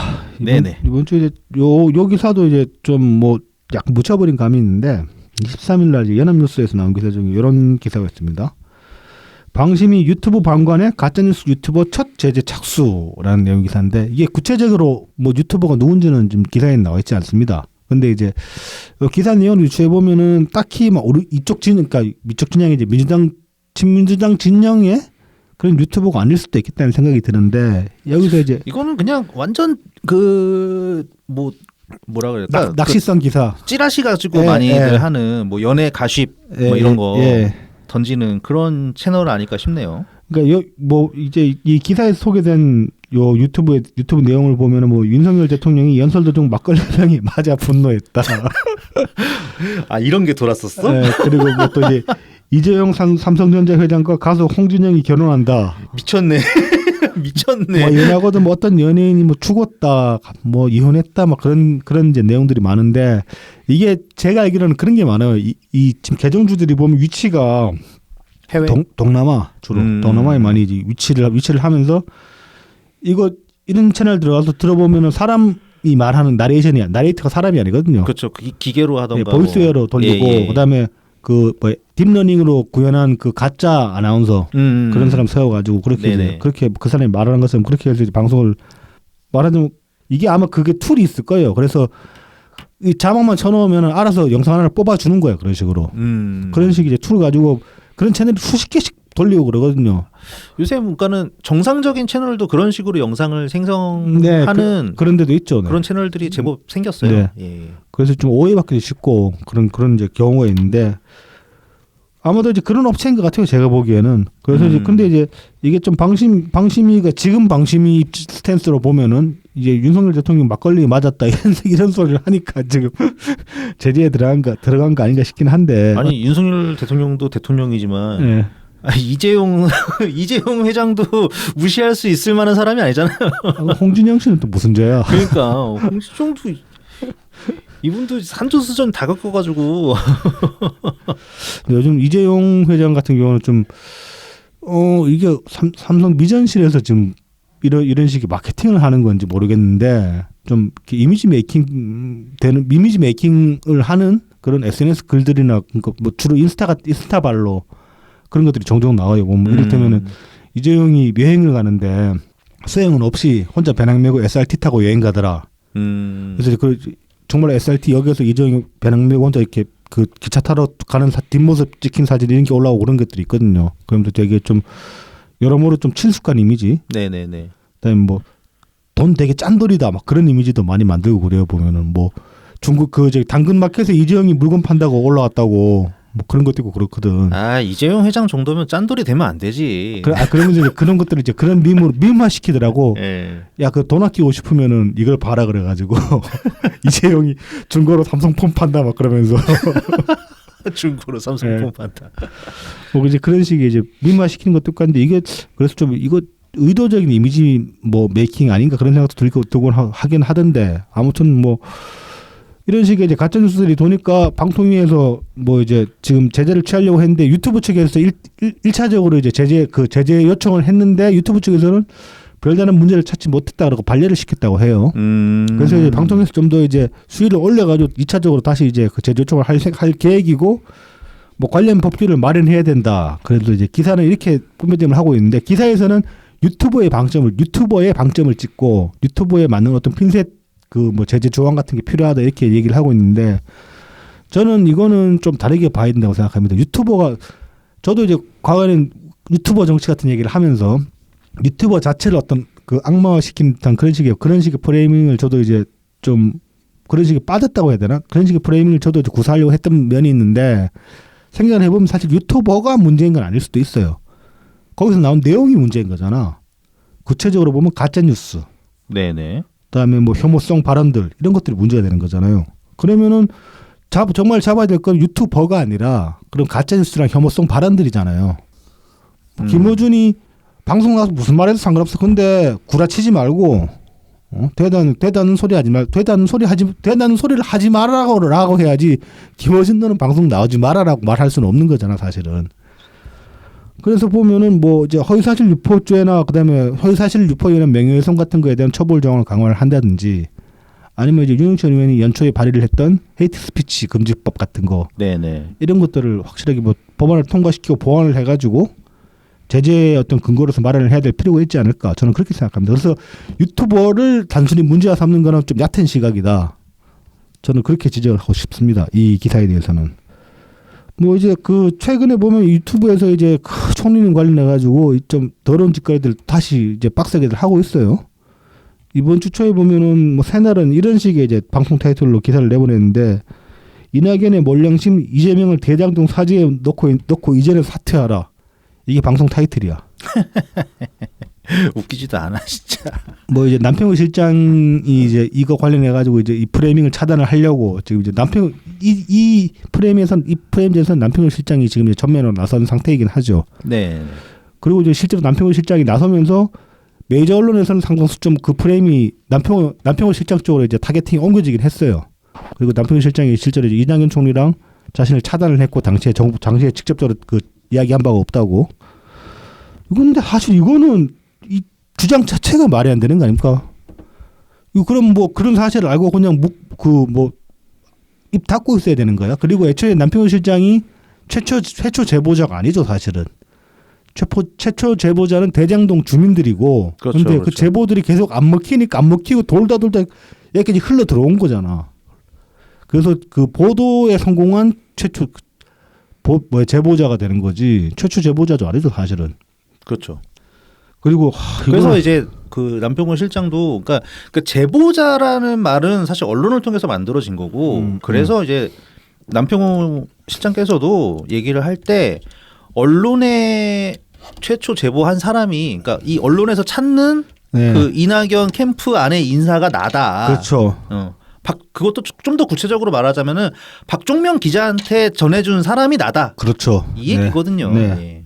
그리고 김어준은 또 이제 다스베이드에서 지난주 다스베이드에서 이낙연 총리가 지금 이제 이렇게까지 하는 게 무슨 이낙연 총리가 미쳤다 이렇게 표현했어요. 진성준인가? 아니지. 김어준이지. 네, 김어준이 그 소리 하면서 김어준이 그랬지. 누군가가 이제 부추기고 말하자면 가스라이팅 해가지고 이낙연 총리를 그렇게 만들었다는 거야. 김어준 주장은. 웃겨. 그러니까 뭘 누가 만들어. 그러니까. 그러면서 게다가 참 지금 이낙연 전 총리께서 하시는 행동이 이게 미친 짓이냐고. 그러게 말하면 이 미친놈아. 논리적인 정합성이 확실한데. 네가 미쳤지. 이 털 많은 놈아. 그런데 이제 이 방송 쳐보는 인간 그 뇌절해진 인간들은 그거 보고 누군지 대충 짐작이 간다 이러고 있고. 뭐 또 짐작이가 누구? 뭐야 이 이상한 놈들이 진짜. 그러면서 이제 이낙연 총리를 광인이라고 표현하는 게 과한 표현이 아니고 이낙연 총리가 더 이상 동지의 언어를 쓰지 않기 때문에 광인으로 표현해야 된다 이딴 식으로 얘기를 했거든. 이낙연 뒤에 누가 있다는 거야? 뭐 김종인? 김어준 이렇게 던져놓고 나가지고 누군지 죽을 때까지 말 안 해요. 말 못해요. 왜냐면 지도 모르고 일단. 모르지 지도. 그리고 이게 김어준의 전형적인 어법이죠. 있어야지 알지. 냄새만 피우고 변죽만 올려놓고 사람들이 상상하게 만드는 거야. 그걸로 인해서 사람들이 자기들끼리 상상해가지고 재생산을 하고 확대 해석을 한단 말이죠. 근데 만약에 그러다가 누군가가 덤태기를 쓰잖아. 고소 고발 당해가지고. 그럼 김어준은 모르셔야 돼. 뭐 나는 그렇게 얘기한 적 없어 이렇게 된 거야. 이게 교묘하게 사람들이 이용하는 그런 화술이에요 이거는. 근데 제일 어떻게 보면은 제일 자기한테 피해 안 가게 제일 잘하는 방법이라고 해야 되나? 그렇죠. 제일 얍실해. 네, 제일 얍실하죠. 새날 같은 애들은 제일 저급하고. 그렇죠. 새날 뭐 열린 공간 뭐 이런 애들은. 새날은 막 자기 몸 온몸이 똥 묻혀가면서 막 똥 막 집어던지고 있지. 뭐 요새 뭐 새날에서 열심인가 보더라고. 어저께 그 모색과 대한 방송에서 황 작가님도 얘기하시던데 그 뭐 새날 썸네일까지만 봤다고. 네. 뭐 이낙연 전 총리 딱 박혀 있고 뭐 이낙연 뭐라고 또 되게 짧게. 그러니까 제가 지금 말씀드린 이 방송일 그건가? 거예요. 네. 하여튼 제일 미친 거는 김어준이 맞다. 네. 제일 치졸하죠. 얍실한. 네. 너 혹시라도 이낙연 전 총리 혹시 대통령 되시면은 또 프랑스나 가라 이 새끼야. 안 가겠지? 프랑스를 왜 가? 프랑스 가면 따라가서 머리 쥐어 뜯고 싶다. 자 그리고 이제 민주당 이야기 진짜 이제 안 해도 되는데. 뭐 조금씩은 해야죠. 네. 이제 그래도 정당이니까. 이 기사 상당히 좀 저는 이제 많이 화가 났었는데 이 기사를 보고. 네. 이거 이제 25일자 그 매일경제 단독 기사인데 타이틀이 이렇습니다.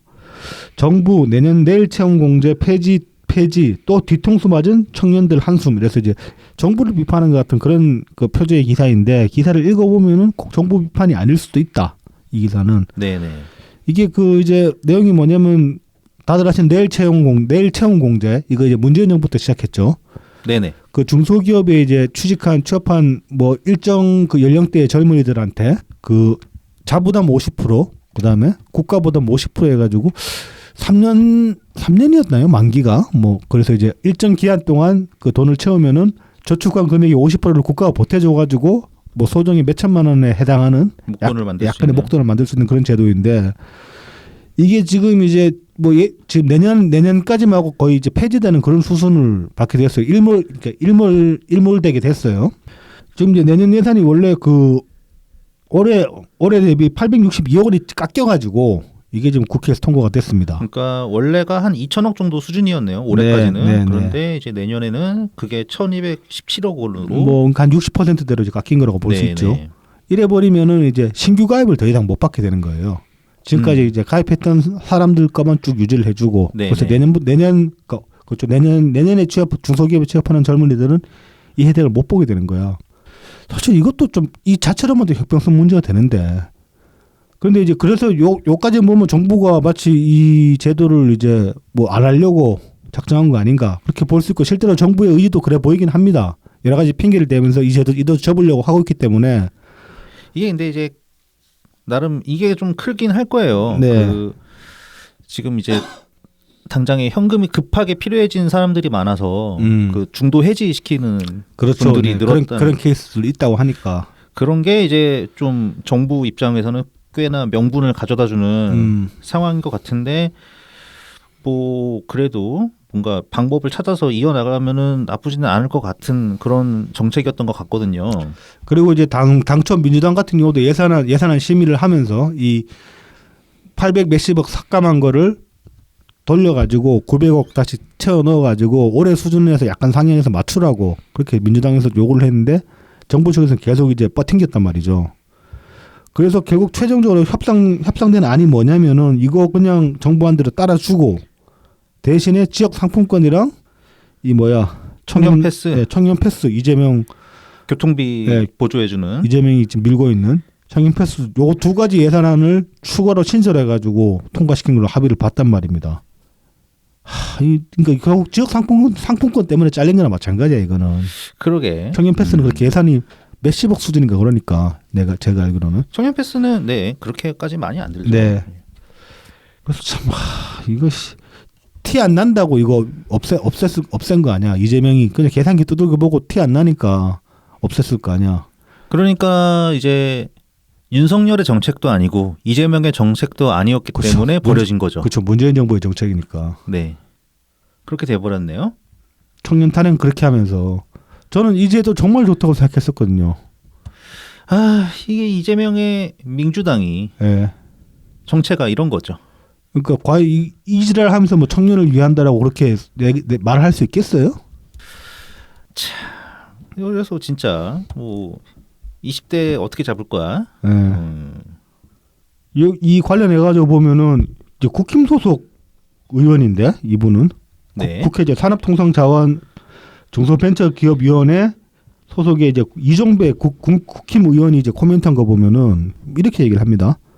청년들의 중소기업 취업과 장기 근속을 지원하고 장려해야 하는데 공동 숙박시설 등 법률상 지원 근거가 존재하는 각종 복지 사업에 손을 놓고 있다. 그나마 있는 사업마저 폐지하고 있는 것이라고 지적했다.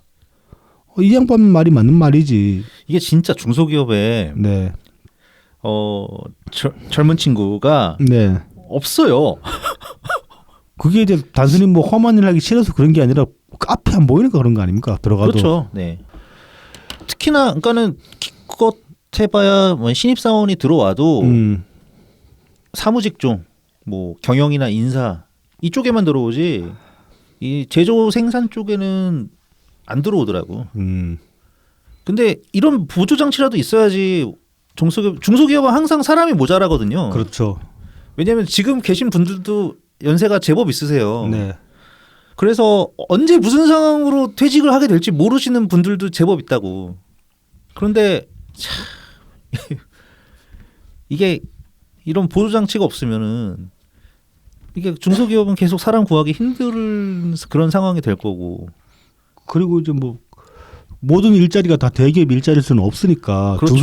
중소기업 일자리도 나름의 이제 그 질을 올려야 되는 질을 올려야 되고 그런 차원에서 보면 이 제도는 상당히 괜찮은 제도였단 말이죠. 그러니까 지금 수요와 공급이 약간 어긋나 있다고 볼 수도 있는데 그렇죠. 그거를 이제 네. 정부 예산으로 약간이나마 맞춰주는 거죠. 공급의 질을 약간이라도 올리는 거니까. 그렇죠. 노동 공급. 네. 그러니까 이런 것까지 없애버리면서 저출산 타령하고 그러면은 뭐 답이 나오겠냐고 사실. 그러니까 말입니다. 그러니까 진정성을 찾을 수가 없어요. 이런 식의 행태를 보면은 이거 조사는 못 하지. 기본소득도 이런 식으로밖에 할 수 없어요. 만약에 한다고 하면은. 아 당연하죠. 네. 그 뭐 개인들 밑에인들 빼가지고 위로 올리고 그런 식이지. 어딘가 다 빼버려야 돼. 네. 그러니까 우리가 뭐 기본소득 비판한 게 그렇게 될 것을 다 예상해서 그렇죠. 비판했던 거잖아요. 예, 그거에 뭔가 실제 예시를 보는 것 같네요. 자 이제 앞으로는 뭐 이제 민주당이 이런 행태들은 별로 저도 귀찮아서 비판하고 싶지도 않고 내년부터는 좀 네. 이제 물론 우리 저쪽에서 이제 큰 소리로 떠들면은 우리도 좀 반격은 하겠지만 큰 소리로 까줘야지. 예, 내년부터는 좀 우리 당 이야기만 하고 싶다. 아, 네네네. 자 그래서 이제 우리 당의 어떤 그 단초가 될 만한 이야기들 좀 해봅시다. 28일 날 이제 그 다들 아시는 최성시장 북콘서트가 열렸습니다. 이날 이제 참석한 주요 인사들을 보면은 이낙연 총리님, 이석현 부의장님, 신경민 의원, 그리고 이제 워싱턴 DC 언론인 강남중 회장님, 그리고 뉴욕 장애인교회 이철희 목사님, 이분들이 이제 총리님 미국 가셨을 때 많이 이제 같이 활동을 하셨던 분들이고, 그 다음에 김윤식 전 시흥시장, 장덕천 전 부천시장, 이근규 전 제천시장, 이분들이 이제 대표적인 이번에 출마하려고 하시는 전직 지자체장 분들이라고 할 수 있습니다. 그리고 이제 문정수 고양시 호남 향후회장, 박희정 전 고양시장 비서실장, 이봉훈 전 고양 부시장 등이 참석을 했다고 합니다. 그리고 이제 이날 그 메인 이벤트는 이제 이낙연, 이석현, 신경민, 최성 네 분의 토크 콘서트. 이때 이제 좀 뭐 재밌는 내용들이 많이 나왔죠. 네네네. 그 이제 앞서서 이제 이낙연 총리님이 이제 그 뭐 말씀을 좀 하시면서 이날에 이제 윤석열 정부에 관해서 굉장히 그동안 보기 힘든 수준으로 격앙된 목소리로 세게 이제 발언을 하셨어요. 아, 이 정도는 또 못 봤던 것 같아요. 그렇습니다. 여태까지. 거의 뭐 사자후 수준입니다. 예. 그동안의 총리님 연설 톤에 비교해 보면은 그래서 이제 최근 이제 그 독도 사태에 관해서 이제 매국부라고 국방부를 그렇게 지탄을 하셨습니다. 네. 그리고 이제 이어서 29일 날도 이제 총리님이 같은 내용으로 SNS 이제 글을 올리셨어요. 국방부의 독도 망동. 참으로 어이없는 일이 벌어졌다. 그러나 사후 조치가 미흡하다. 늘 이런 식이다. 비슷한 일이 재발하지 말라는 법이 없다. 국방부는 정신교육 자료에 독도를 영토 분쟁 지역으로 설명했다. 지도에서 독도를 빼기도 했다. 독도는 역사적, 국제법적으로 우리의 고유 영토다. 실질적으로 점유하고 있는 것도 우리다. 반대로 일본은 독도를 분쟁 지역처럼 만들려고 집요하고 체계적으로 도발해왔다. 국방부의 처사는 일본 편을 들어준 것이다. 그래서 어제 나는 국방부가 아니라 매국부라고 비판했다. 장관을 당장 파면하라고 윤석열 대통령에게 요구했다. 그러나 정부는 자료 회수와 장관 사과로 어물쩍 넘기려 한다. 이래서는 안 된다. 장관 파면을 다시 요구한다. 최고의 단호함을 보여야 이런 일의 재발을 막을 수 있다. 정부는 한일 관계를 개선했다고 자랑해왔다. 그 결과가 이렇게 나타났는지도 모른다. 장관이나 담당 직원들이 정신줄을 놓고 있다. 한일 관계를 개선해도 지킬 것은 지키고 어느 경우에나 일본에 당당해야 한다. 정신교육을 받아야 할 사람은 그들이다. 윤석열 정부 전체가 정신을 다시 차려야 한다. 역시나 되게 격앙된 그런 톤으로 이제 글을 쓰셨습니다. 굉장히 강한 수위의 네. 메시지를 내셨어요. 그동안 보기 힘든 수위죠. 이 정도까지 말씀하시는 거는. 총리님이 이제 독도 문제에 관해서는 그 과거에 이제 의정 활동을 하시면서도 이런저런 이제 그런 좀 활동들을 많이 하셨고, 뭐 대표적으로 보면 이제 이낙연 미담 학성기에서도 이제 소개를 하셨던 그게 2000 그 영문으로 제작되는 네. 그 지도 2006년이었나 그때 이제 그 네네네. 당시 대정부 질의 때 이해찬 총리를 앞에 세워놓고 그렇죠. 그런데 이제 우리나라 그 이제 각국이 주로 선진국들은 자국 언어로 그 해양 지도를 영문판으로 해양 지도를 펴내는데 우리는 그런 것도 없다. 그래서 일본판 보면은 정말로 자세하게 세세하게 나와 있고 거기 보면 다케시마라고 딱딱 박아놨다. 우리들은 그 내야 된다. 뭐 이제 그런 말씀도 하셨고 이외에도 독도 관련해서 뭐 이제 협회도 만들고 그 이제 민관 떠놓고 구성되는 협회를 만들어 가지고 계속 지속적으로 활동을 해야 되고 그다음에 외교적인 그런 노력도 하면서 그 실력을 키워가야 된다 그런 말씀들을 하셨거든요. 일찍이부터. 네네. 그 독도 문제에서는 일찍이부터 관심을 많이 가지셨다고 볼 수 있습니다. 그런 점에서 보면은. 근데 윤석열 정부 지금 보면은 이 국방부 장관이 이 새끼 나와가지고 뭐 감수 잘못했다 미안하다 이 소리만 하고 진행하려고 그래 지금. 진짜 웃기지도 않아. 뭐 지가 그 인쇄된 거를 집에 가져가서 본다고 봤는데 좀 이렇게 허투루 본 것 같다. 감수를 네가 하냐고. 뭐 그 감수 지한다 칩시다. 그럼 감수 잘못한 책임져서 지라고. 나 사퇴해야지. 지금 윤석열이 이거 뭉개려고 하는데 이거 진짜로 그 트리거 될 수 있습니다. 이 정도면은.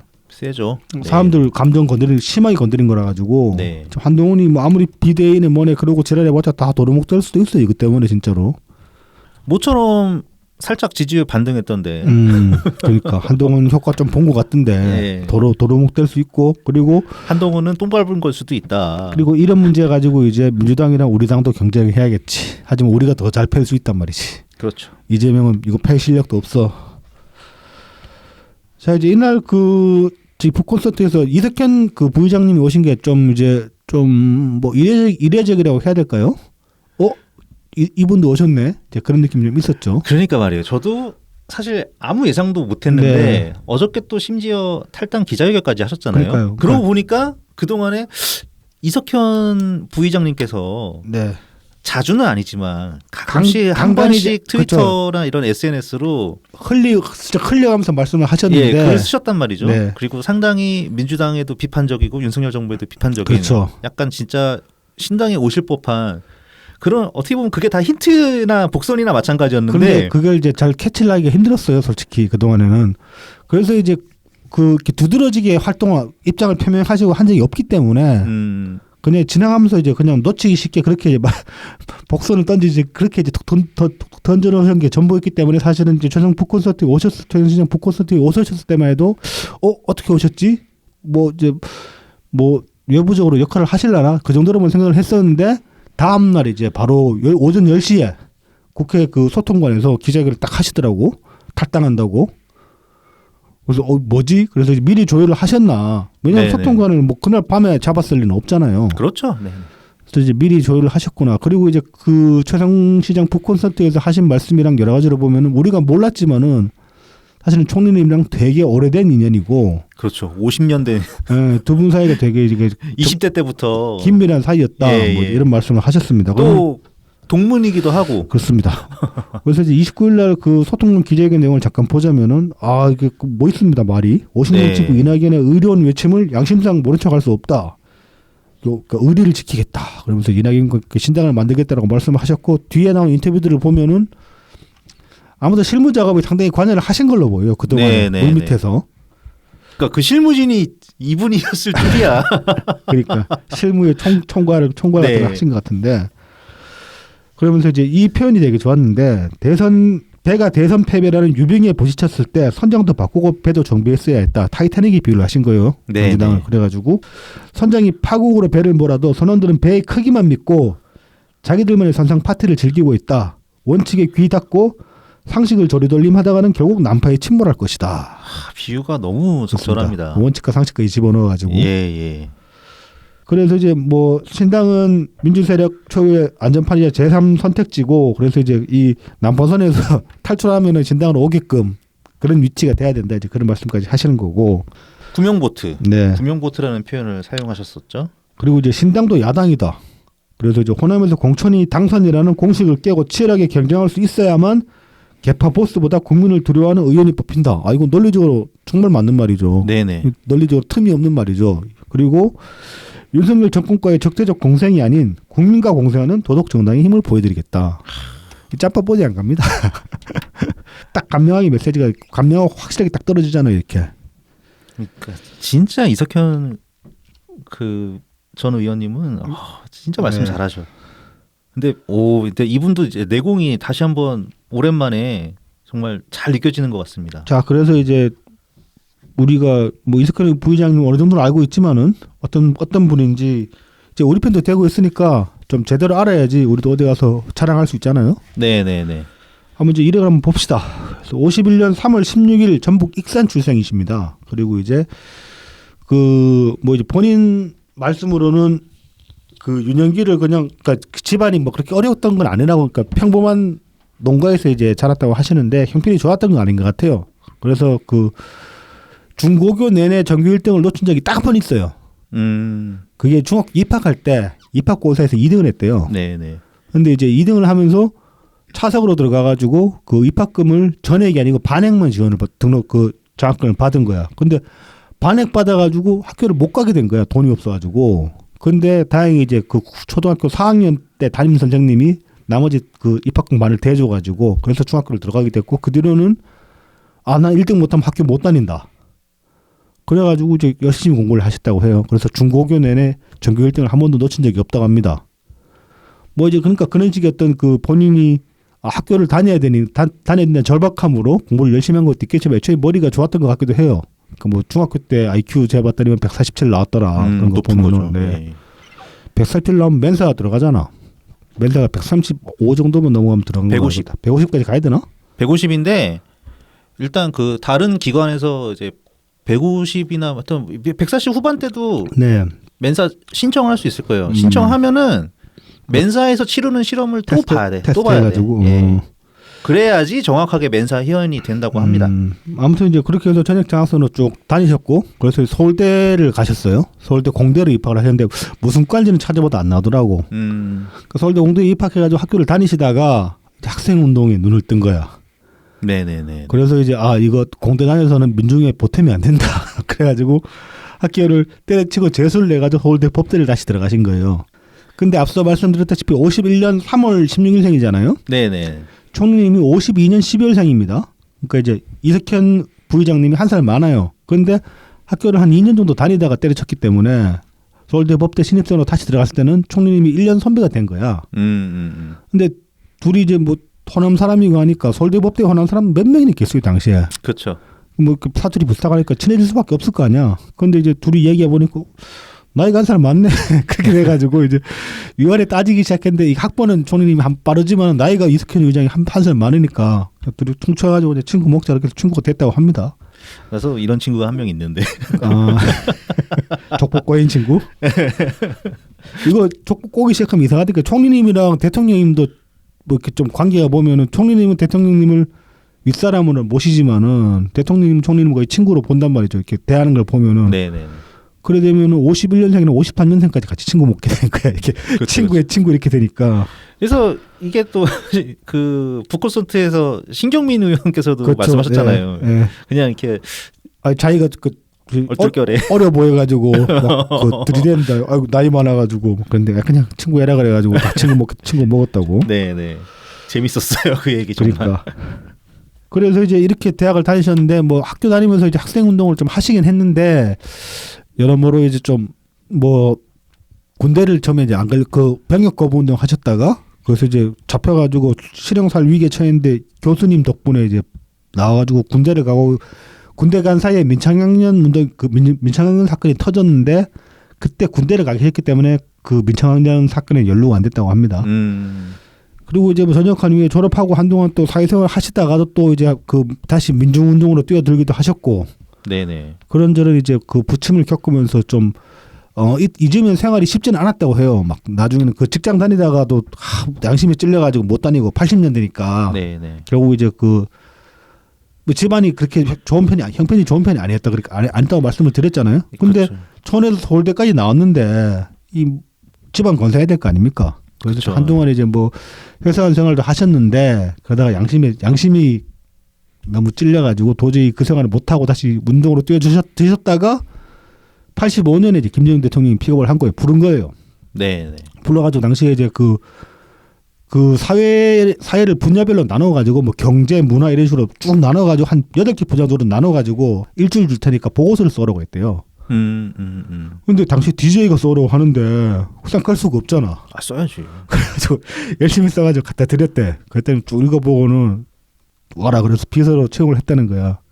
그게 이제 정계 입문의 시작이에요. 85년에. 그래서 85년에 DJ 비서로 이제 입문을 하시고 88년에 첫 출마를 합니다. 그게 지금 이제 이석현 의원 지금까지 계신 지역구 안양이에요.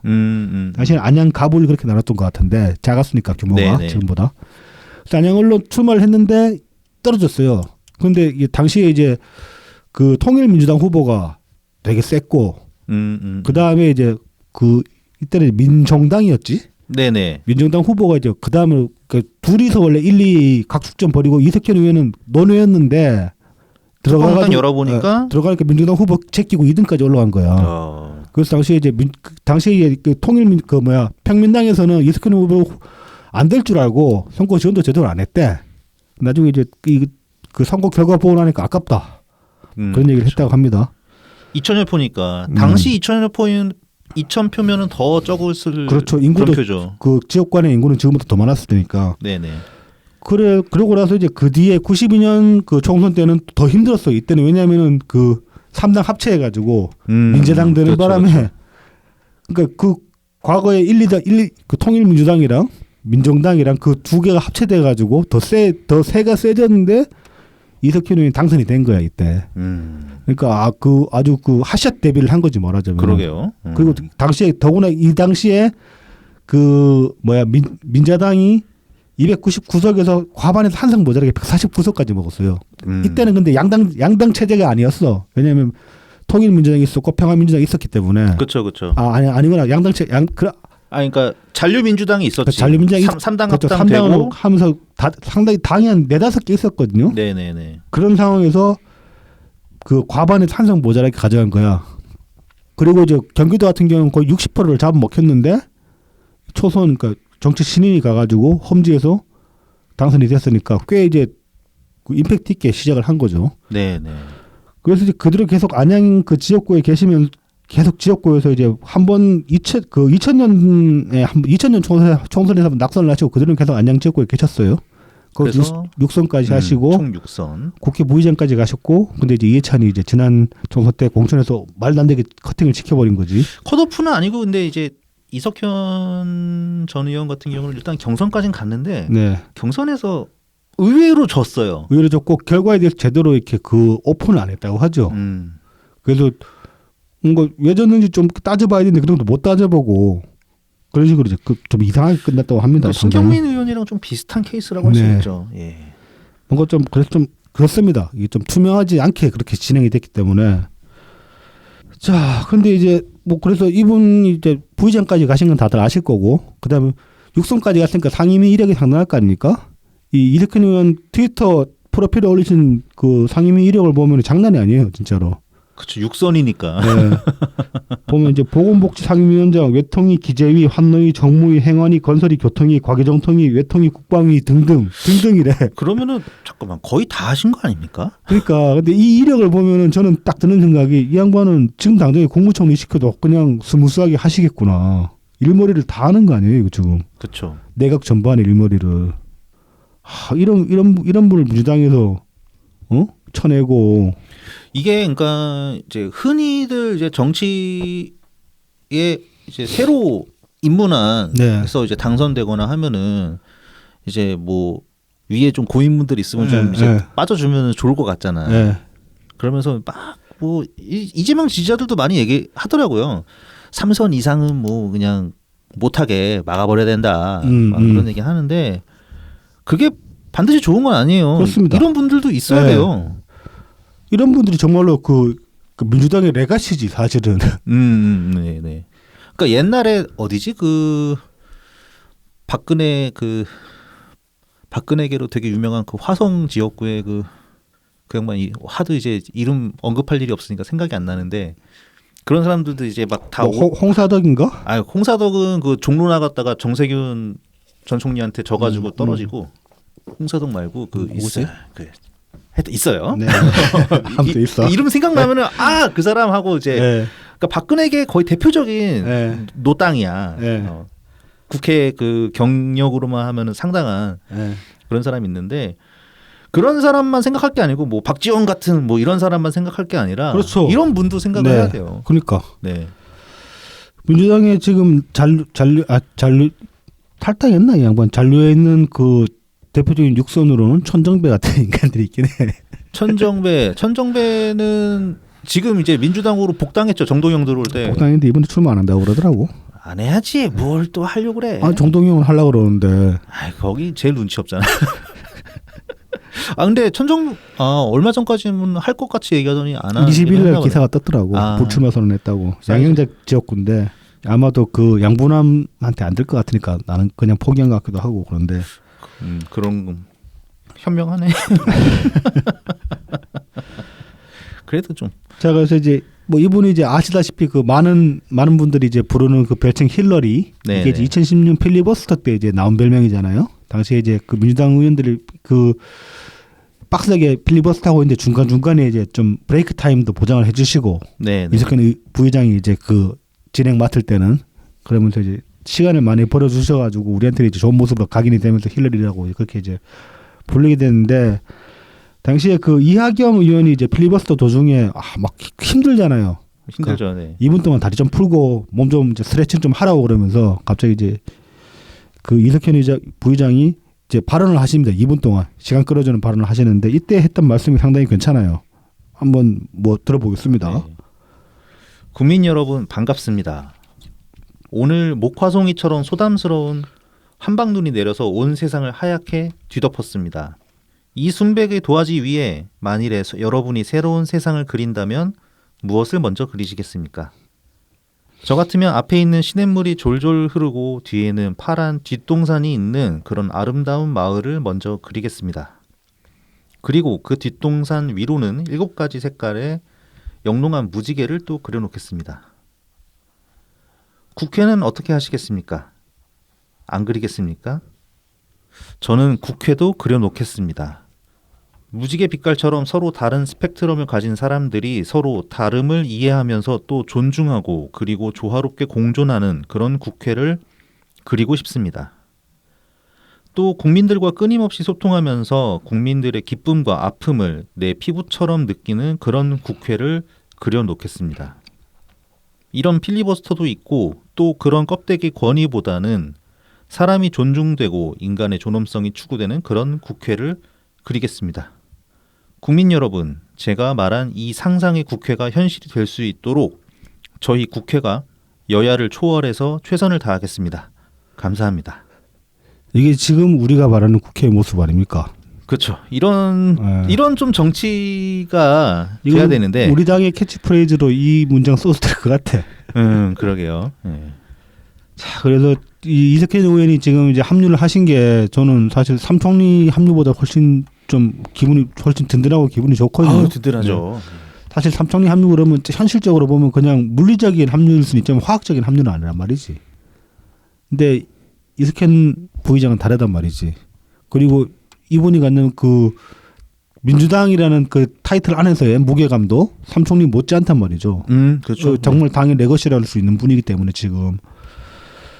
그래서 정말로 반가웠다. 오신다고 어저께 오신다고 하길래.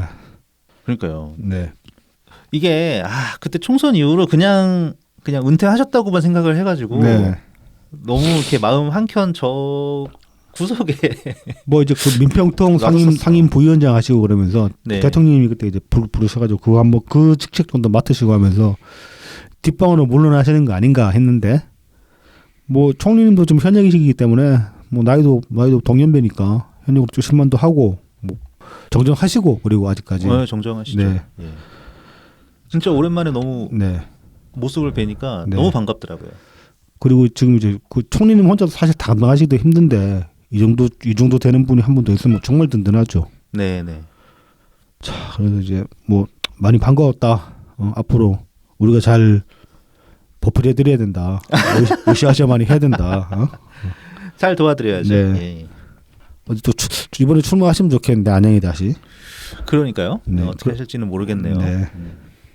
자, 이제 마지막으로 뭐 좀 잡설을 좀 해봅시다. 이제 해가 바뀌면 이제 뭐 우리도 이제 다 뭐 남으신 분들도 이제 당정 내려놓고 이제 신당으로 가야 되겠죠. 뭐 이게 좀 희망찬 것도 희망차고 속 시원한 것도 있고 이제 이재명 욕할 필요도 없고 좋다 뭐 그런 것도 있는데 뭐 딱 깨놓고 말해서 고생문이 훤하잖아요. 이제 또 앞으로. 그렇죠. 네. 맨땅에 헤딩해야 되는데 쉽겠습니까? 뭐 이제 뭐 그런 물리적인 것들도 있고 또 보면은 이제 저희도 이제 방송에서 몇 번 말씀드렸던 그런 부분들 이를테면 뭐 우리 내부적인 어떤 반목 같은 것들도 아직까지 뭐 여전하고 그다음에 특히 이제 타인에 대한 어떤 평가가 대체로 좀 가혹한 면이 있다. 뭐 그런 것들도 이제 좀 제가 생각하기에는 좀 아쉬운 부분들이 있는 거죠. 그 점에서 좀 더 나아질 여지가 있었는데 그렇지 못했던 게 아닌가 그런 생각도 드는데 저는 예전에 이제 한창 그 5년 넘게 한 거지. 네. 이 5년 넘게 1위 1비. 네. 사실 정확하게 1위 1로죠. 네. 1위 1로. 그렇지. 슬퍼한 일 그치, 없잖아. 비는 아니지. 욕했지. 네, 그렇지. 칭찬해주고 욕하고 칭찬해주고 네. 욕하고. 뭐 달면 삼키고 쓰면 밴드가 더 맞는 편이겠다 그렇게 보면. 네, 뭐 그럴 수도 있는데 네.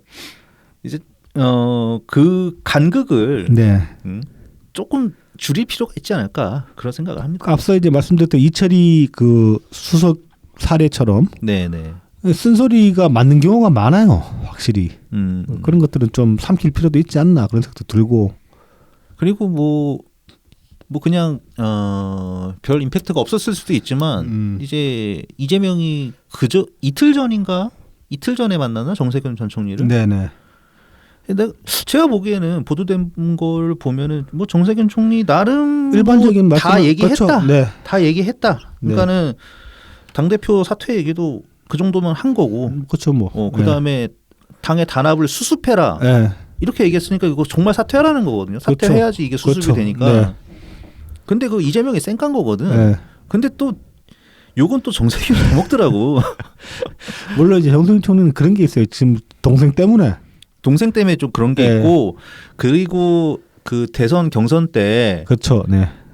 나중에 결국 사퇴하면서 네. 끝까지 이낙연 전 총리 안 밀어줬잖아. 네. 거기에 대해서 또 사람들이 많이 불만이 있으실 거고 네. 그리고 또 뭐가 있냐면은 이제 그놈 4.4.5의 건에 대해서 한마디도 안 하셨거든. 네.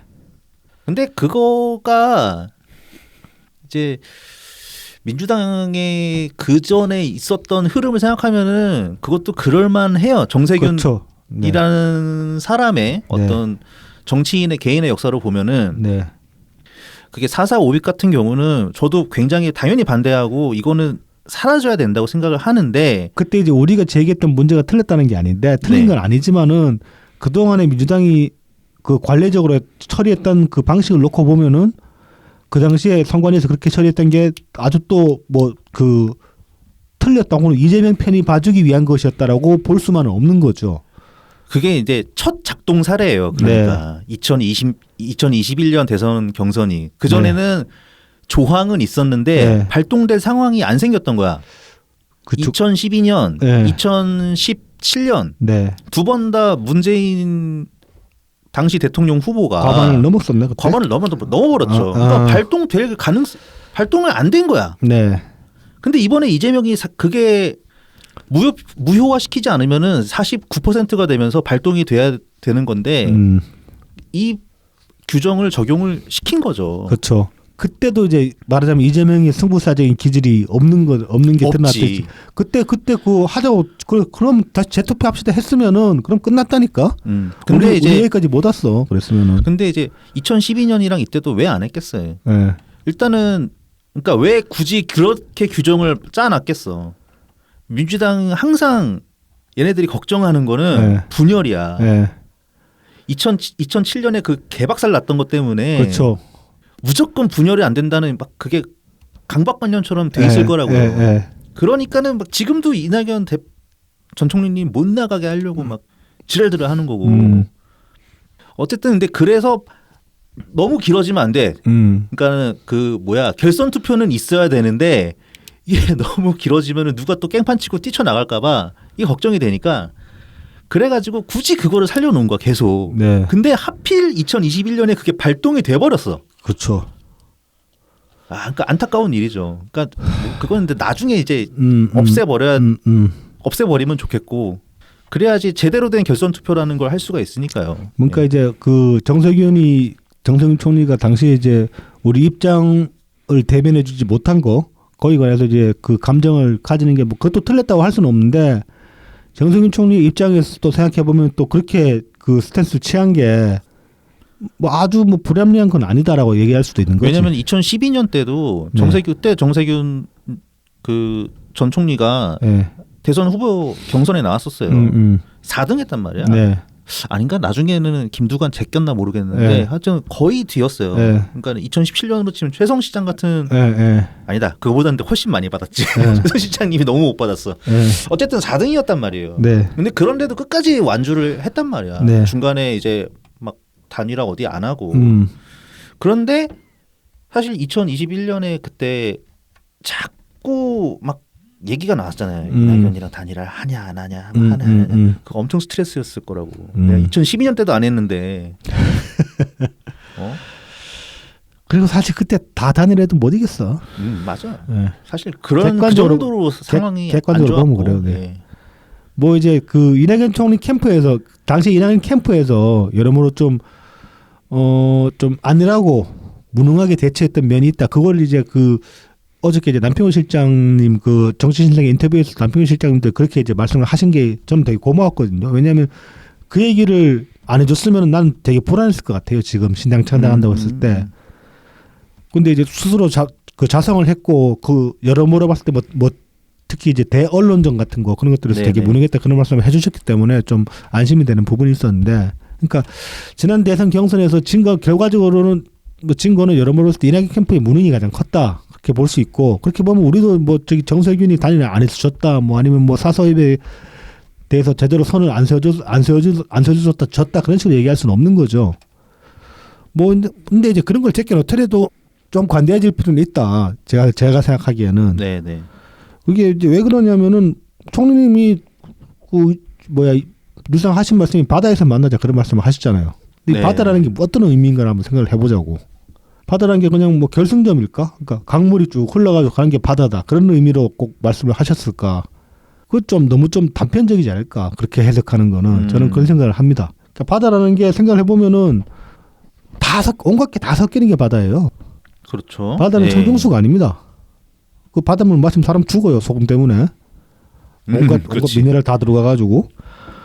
그리고 바다라는 게 깊이가 일정하지도 않아요. 얕은 바다도 있고 깊은 바다도 있고 그래요. 그럼 바다의 가장 큰 속성은 뭐냐? 넓다는 거야. 모든 걸 다 포용한다는 거죠. 그리고 우리가 바다에서 만난다는 거는 우리가 바다로 흘러 들어가면 우리가 꼭 바다가 되는 거예요. 그러니까 우리가 모든 걸 다 포용할 수 있는 포용력을 가져야 된다는 얘기야. 바다에서 만나자는 얘기는 그냥 바다라는 장소에서 그냥 집결합시다 그 얘기가 아니라 우리가 바다에 갔을 때 우리가 바다가 돼야 된다는 얘기예요.